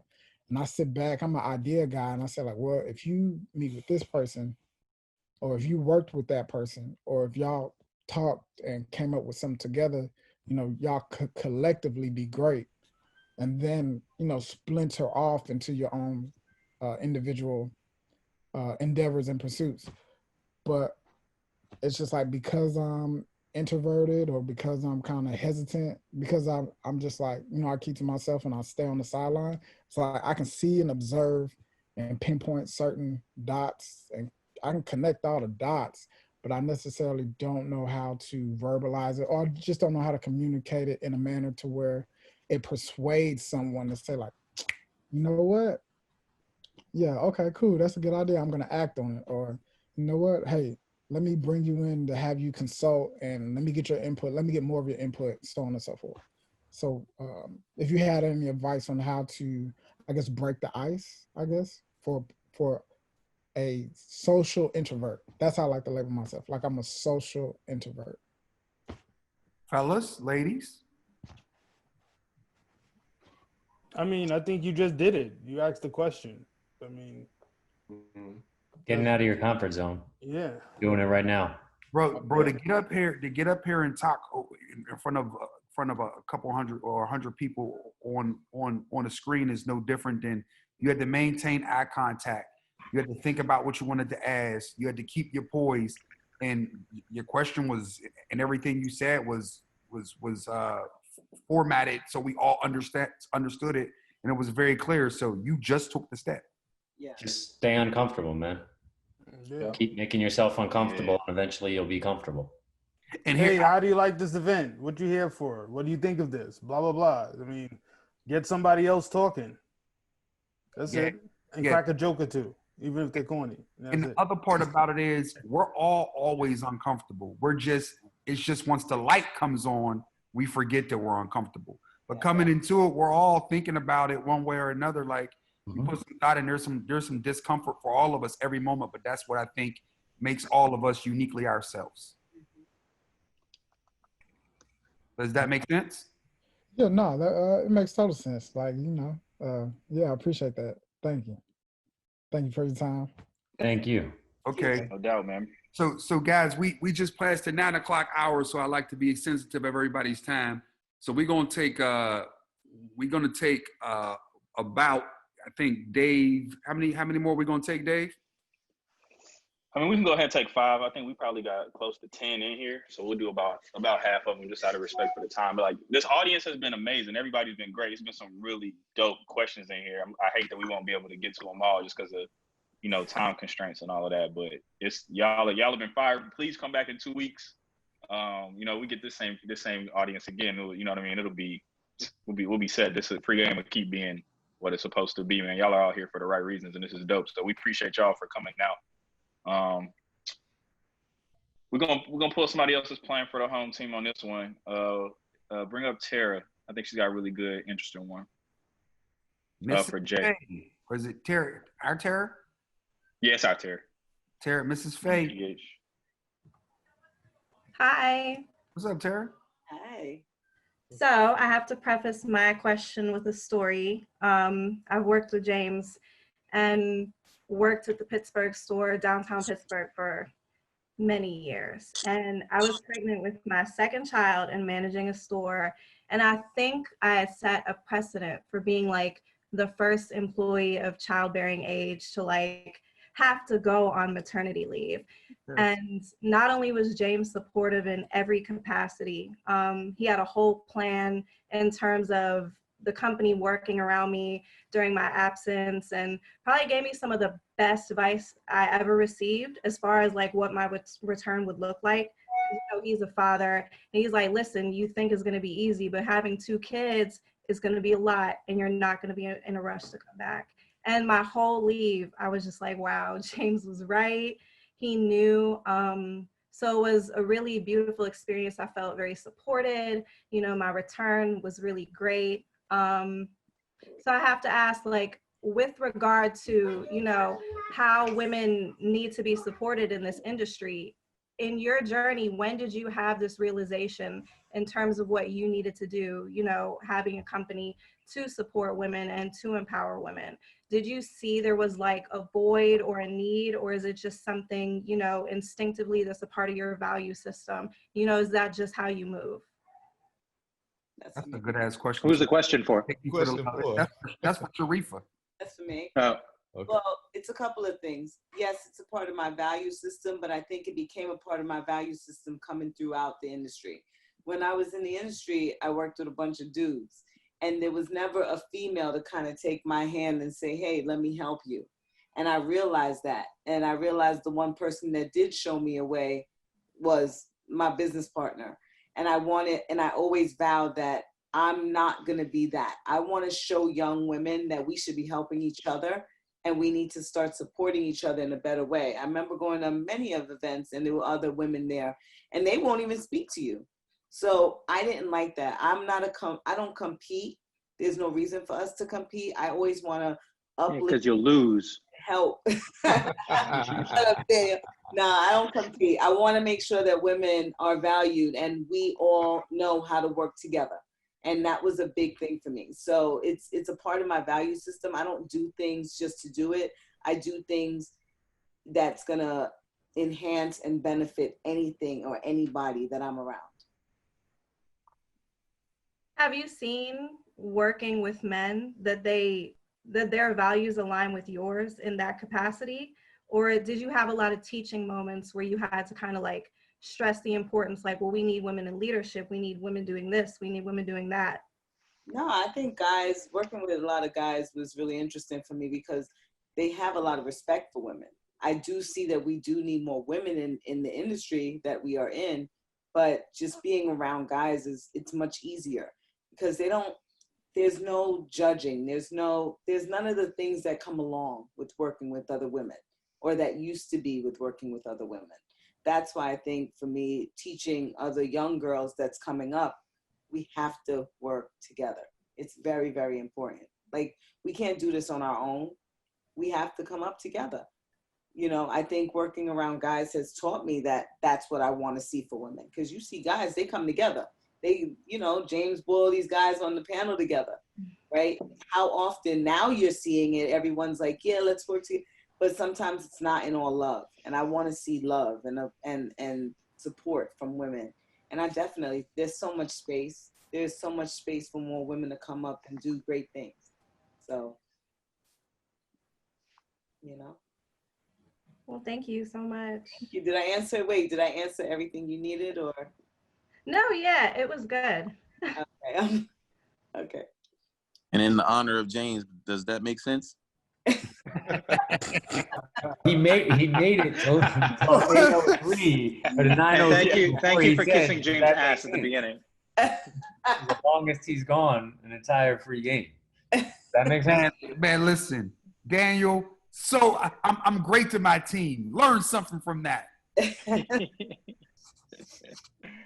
Thank you, Kara. All right. Thank you. No surprise. No surprise, James.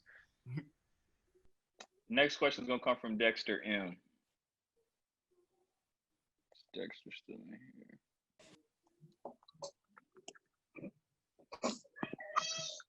Hey, can you hear me? Yeah, we hear you, Mister. Hey, how you guys doing? Good. First, just thank you all again for the wonderful opportunity and event that you're putting on. I know, as everybody was saying, we greatly appreciate it. My question was more about, I guess, how the journey is different now. So I had a question a couple free games ago. I missed it, sent James a DM. He got back with me extra fast. I was like crazy stoked. I didn't expect it, but and due to some of the information he gave me, I've had some conversations. So I'm excited on what could come with some opening up of the world. But I guess with that is kind of my question. Do you all see the journeys changing now with whatever our new normal is going to be? Similar to one of the guys a couple seconds ago was asking about open up socially in certain events. How do we see the journey being different for people if there aren't a lot of social events, if there's not a lot of face-to-face interaction, if a lot of people are growing and making this journey virtually? I think there's going to change a lot. I think that, local is the new global. I think that you got to earn people's money. You got to earn their time. You have to show them that you actually want them in your space. It's not going to be about, cool guy antics of you come into my space and it's just transactional and you should be happy that I opened the door for you. It's going to be more about me giving you an experience, becoming experiential. So I think that the world is already way smaller just because of this right here. Yeah.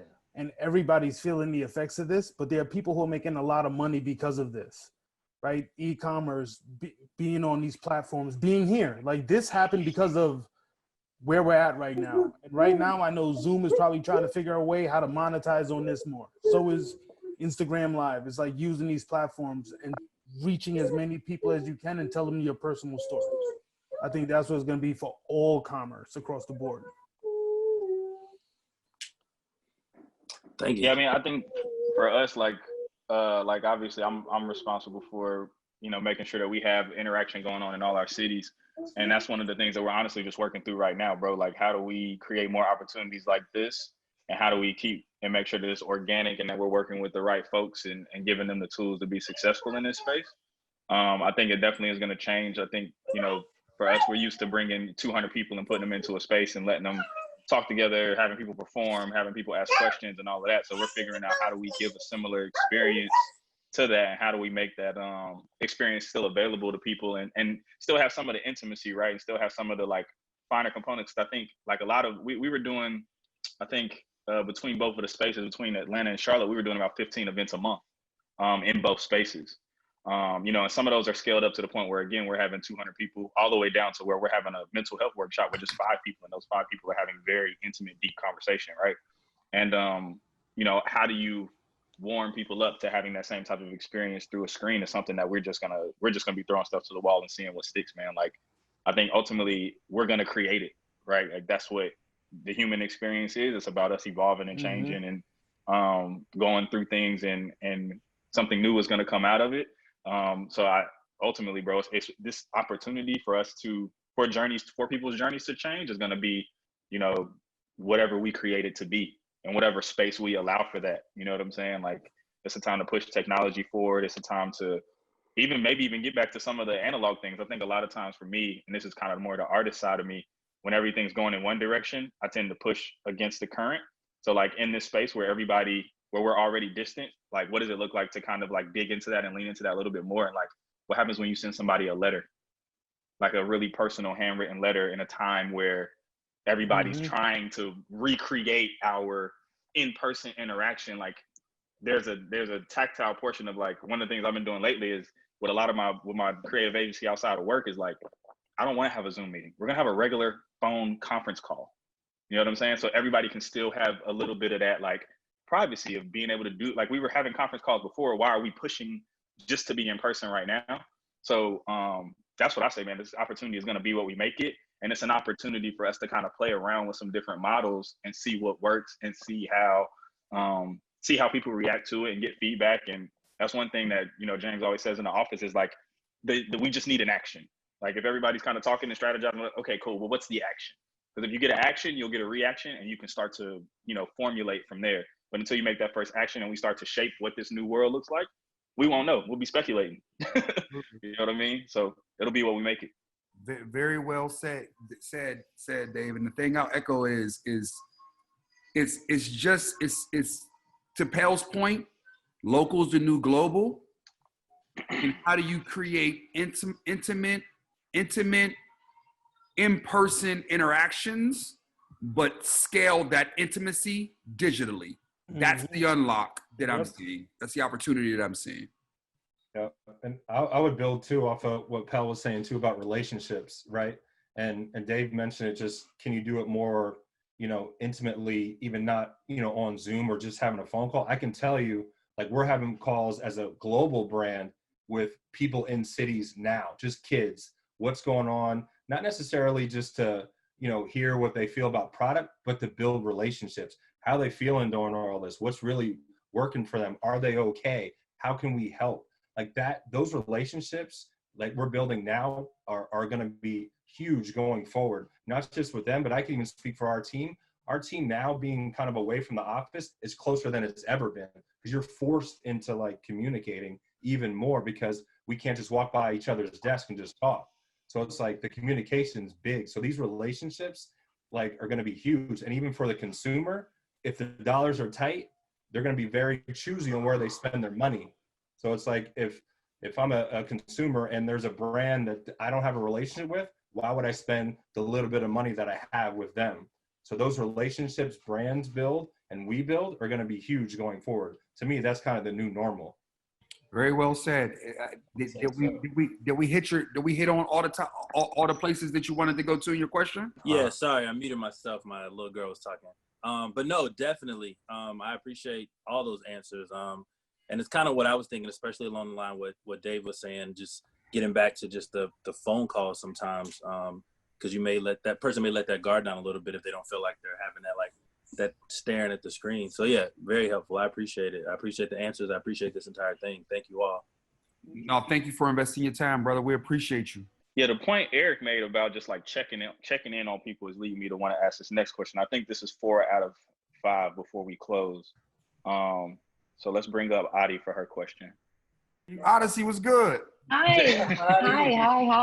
What's up? So I had a different type of question for y'all. I've worked with all of y'all before, so I think I picked your brain about like your professional success.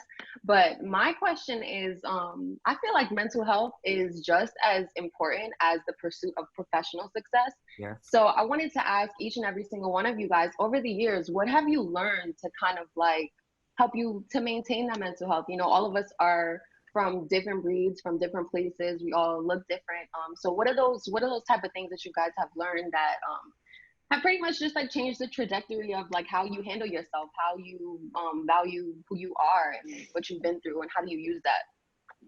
I'll jump in there first. For me, the first thing I've do is I've learned how to Odyssey, and I think you've seen me do this before. I've learned when to step away and just kind of take a second just to breathe. I think the medical definition for that would be meditating, just taking a second to step away, catch your breath, get out of your head, and kind of like catch your rhythm. This not the chaos of what you were just going to. The other part of it is being intentional about knowing when things are too heavy and when you just need to sit down and talk to a therapist. I think people think the idea of seeing a therapist is taboo, and it's not at all. Because if not, what you're going to do is just if not, you're going to take that negative energy and project it on someone else, right? So it for me, it's those two things, if that makes sense. Yeah.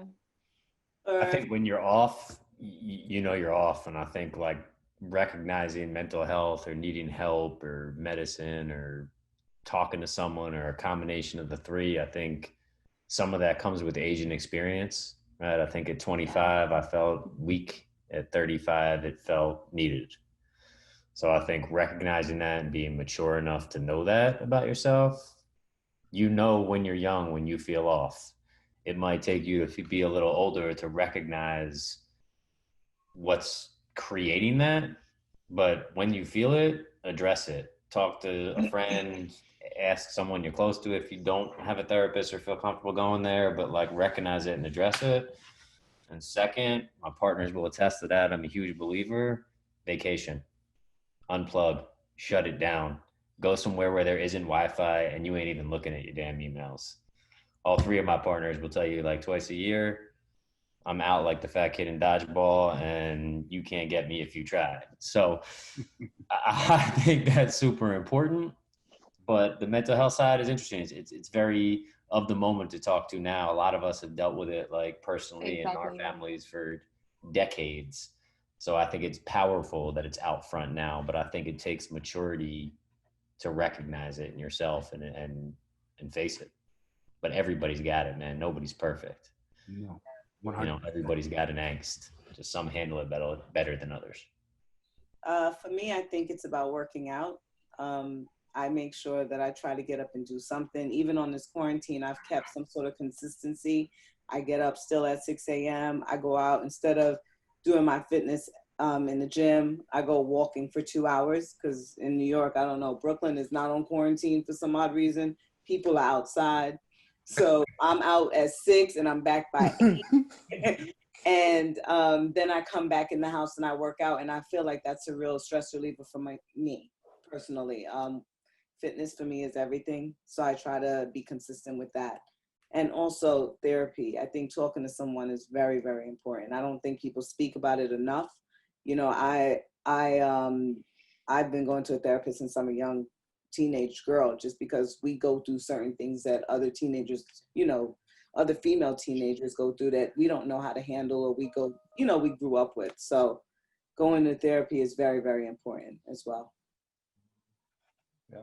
And for me, I agree with Ari, the vacation thing is huge. Like actually being able to unplug is big. I think the other thing for me too, and this is more on my side, is I always look for somebody that I can relate to kind of bounce things off. I don't have there aren't a lot of people that look like me and my positions in this industry, right, wrong, or indifferent. So I can always try to find people that I can relate to and kind of bounce things off, to at least making sure that I'm not thinking something that may be quote unquote crazy, but it just helps you feel better about yourself. And like, okay, this person went through this too. All right, I'm not doing something that's different. You know, so finding those people you can relate to, that you can just kind of bounce things off is big too. So whether it's on this platform, the circle of people on here, outside the industry, the more back to relationships, right? How can you have those conversations that start to make you just kind of feel good about things and just get things off your chest that aren't going to judge you, and just kind of have those one-on-one conversations, whether it's with people that you're friends with or colleagues or even therapy too. So just for me, just kind of getting it out with people is definitely a help. Adi, did that answer your question? It absolutely did. I wanted to ask you because I feel like most of the younger creatives that I talk to, we all are dealing with that.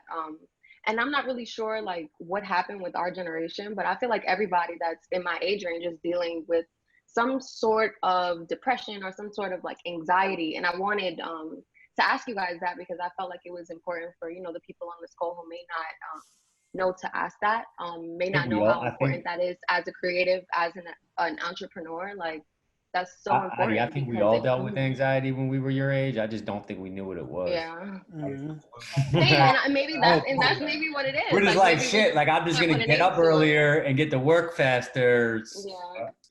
You know, we didn't know what the hell it was. It does come with age and maturity. To your point, it does. Well, I also think that being a creative, whether you're writing, you're doing photography, painting, whatever, like that's a great escape. But sometimes that could also be a prison because you're like, what is my purpose here?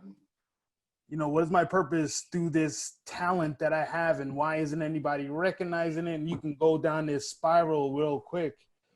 But community is very important. And being around, like I had a mental health conversation with a friend of mine from high school yesterday, and he's in London, and he's an incredible artist, incredible, and he just doesn't see it, you know. And you know, sometimes he spirals into depression, and we just had to have a conversation. I had to open up with him, like I don't always see what I'm doing is fantastic. It takes conversation with friends of mine, and they actually, you know, tell me like, yo, that shit is dope. Like sometimes you just don't see it. You know, in painting, I just wasn't seeing it. I didn't understand what my voice was, right? And that's okay. It's okay. But you just need community. You need to talk about it and put it out. First of all, put whatever you're doing, put it out there. Put it out. I don't care if it's halfway finished, put it out, let people see it, start that conversation, because that conversation is a great one to have, because now you're getting outside of your head and you're getting into the world, and you're having a bigger conversation about the thing that has been trapping you. One of the things that may be trapping you, you know, but put it out there. Thank you for that. Yep. You're welcome, Odyssey. It's good seeing you. Yes, ma'am. Same. All right, be good. Cool. The next question is going to come from Paris Harris. Hey, how you doing, bro? Yeah, what's going on, man? Y'all doing all right? Man, blessed. Yeah, what's good? Oh, blessed. Not much, man. Chilling. Yeah, I appreciate the opportunity, man. I've been learning a lot from y'all just listening today.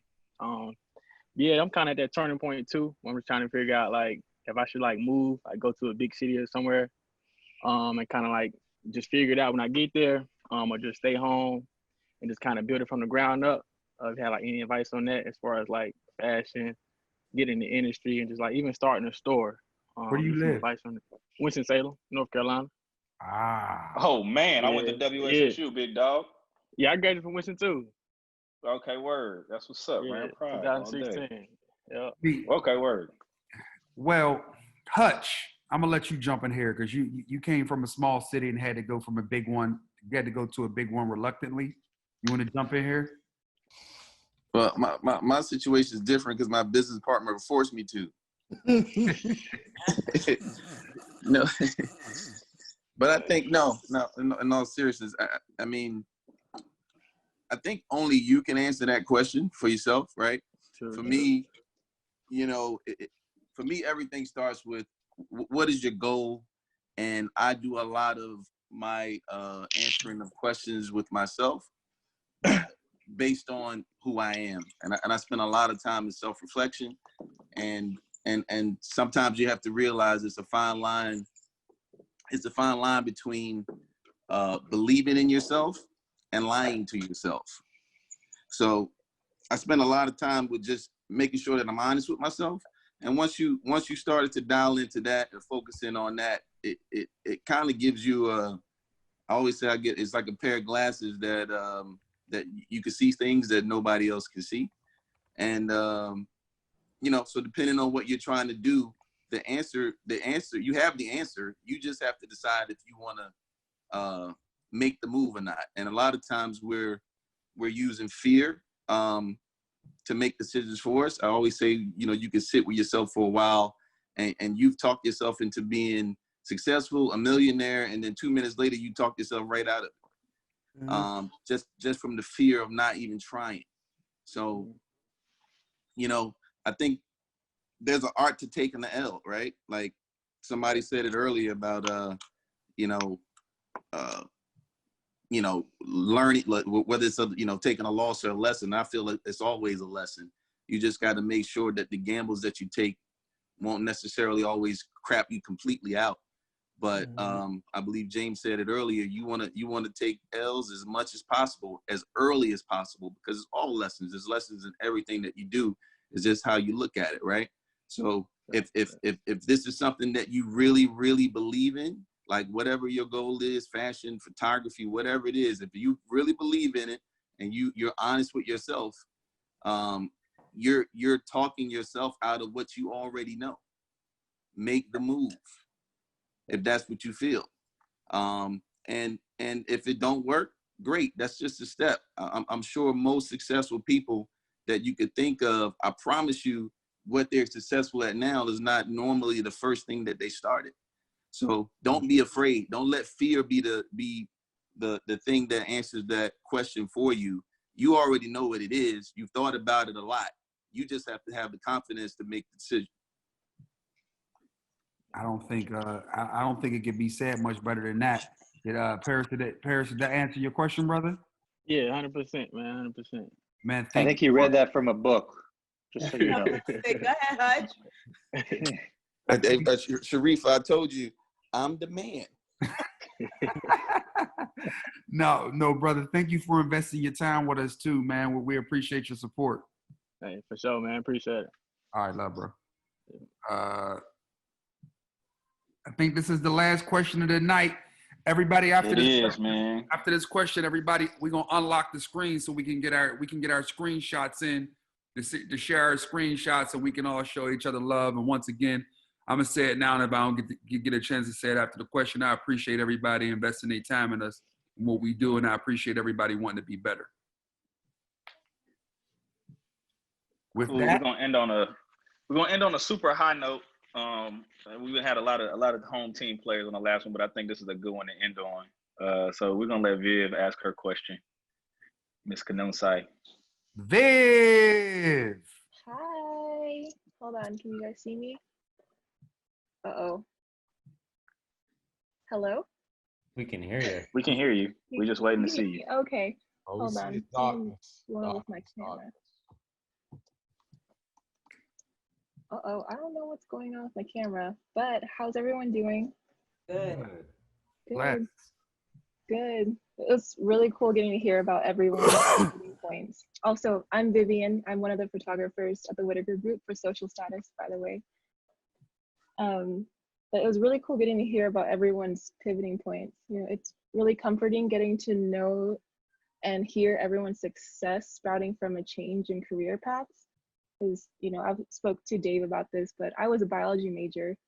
So I went to school, worked in a lab, worked in retail during college, so I had retail experience. Kind of got tired of being in the science field and wanted to pursue my dreams in photography and just creating. So I took up a position as a photographer at the Whitaker group. But, my main question was, what are some of the most fulfilling parts along some of your journeys? And this is a general question for everyone. It's easy.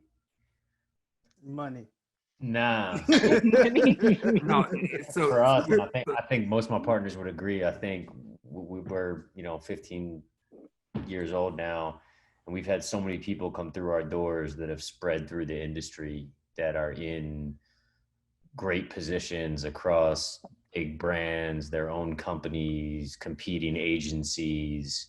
And I think for us, it's like the, age old, each one teach one, right? We've seen so many foundation graduates spread through not only this industry, but other industries and be successful. And we humbly think that we played a role in that. And I think for myself, at least, and I'm sure my partners would agree, that's been the most gratifying. No, same. I think watching it all grow and watching our team take control. Like even you, I didn't realize that you were a bio major. I think there's something in the water around here, because Mike went from wanting to be a neuroscience or whatever. It was an eye doctor. He was about to be an eye doctor. Mike was about to be an eye doctor. Now I'm just optometrist. That's the word. Yeah, I'm now hearing this about you, Viv, and I hadn't known it, but it's watching you guys evolve and watching you guys continue to fall in love with the process and what we do every day. And I get a chance to learn from y'all as much as y'all are learning from me. So for me, that's 100% what it is. Yeah, it's great to hear that. It's crazy. I have a degree in marine biology, so I wanted to take a totally different route. I actually had passions to become a Nat Geo photographer and stumbled upon into loving editorials and fashion and creating and whatnot. So yeah, it was really cool to see, y'all made great points about different achievement points and feeling compelled to work, no matter where you are or where you get to be, the ambition becomes limitless. Yeah. I mean, I think that your gut tells you. I have a similar background to yours. I went to school for electronics. I was in the military working on electronic and computer systems for almost 6 years. And then I was going to follow that career path. And that just wasn't it for me. I couldn't see myself in a lab all day stuck, Right. you know, changing out cards and trying to find out the faulty resistor on a card. I just couldn't see that in a white suit in an air-conditioned lab looking at oscilloscopes. I wanted to draw. I wanted to do something creative. I knew that. And I think that if you don't fulfill that passion, you know, it burns through you, especially being a creative, you know. And I think that it's also great to have an analytical side being a creative as well. So it's not just like burning desire to throw some paint up, but you also try to understand the business of what you're going into. So cheers to you for following your gut. Thank you. Thank you. I know for a while my parents were like, wait, what are you doing again? Yeah. Being first generation, you can't see me, first generation Asian American. So it was really cool just seeing all types of representation of everyone from different walks of life, different backgrounds in the fashion industry and the marketing industry as well. Well, cheers to you. No, it's obviously cheers, Viv. You made me smile. Dave Goodpool for the last question. And with everyone, this session is a wrap.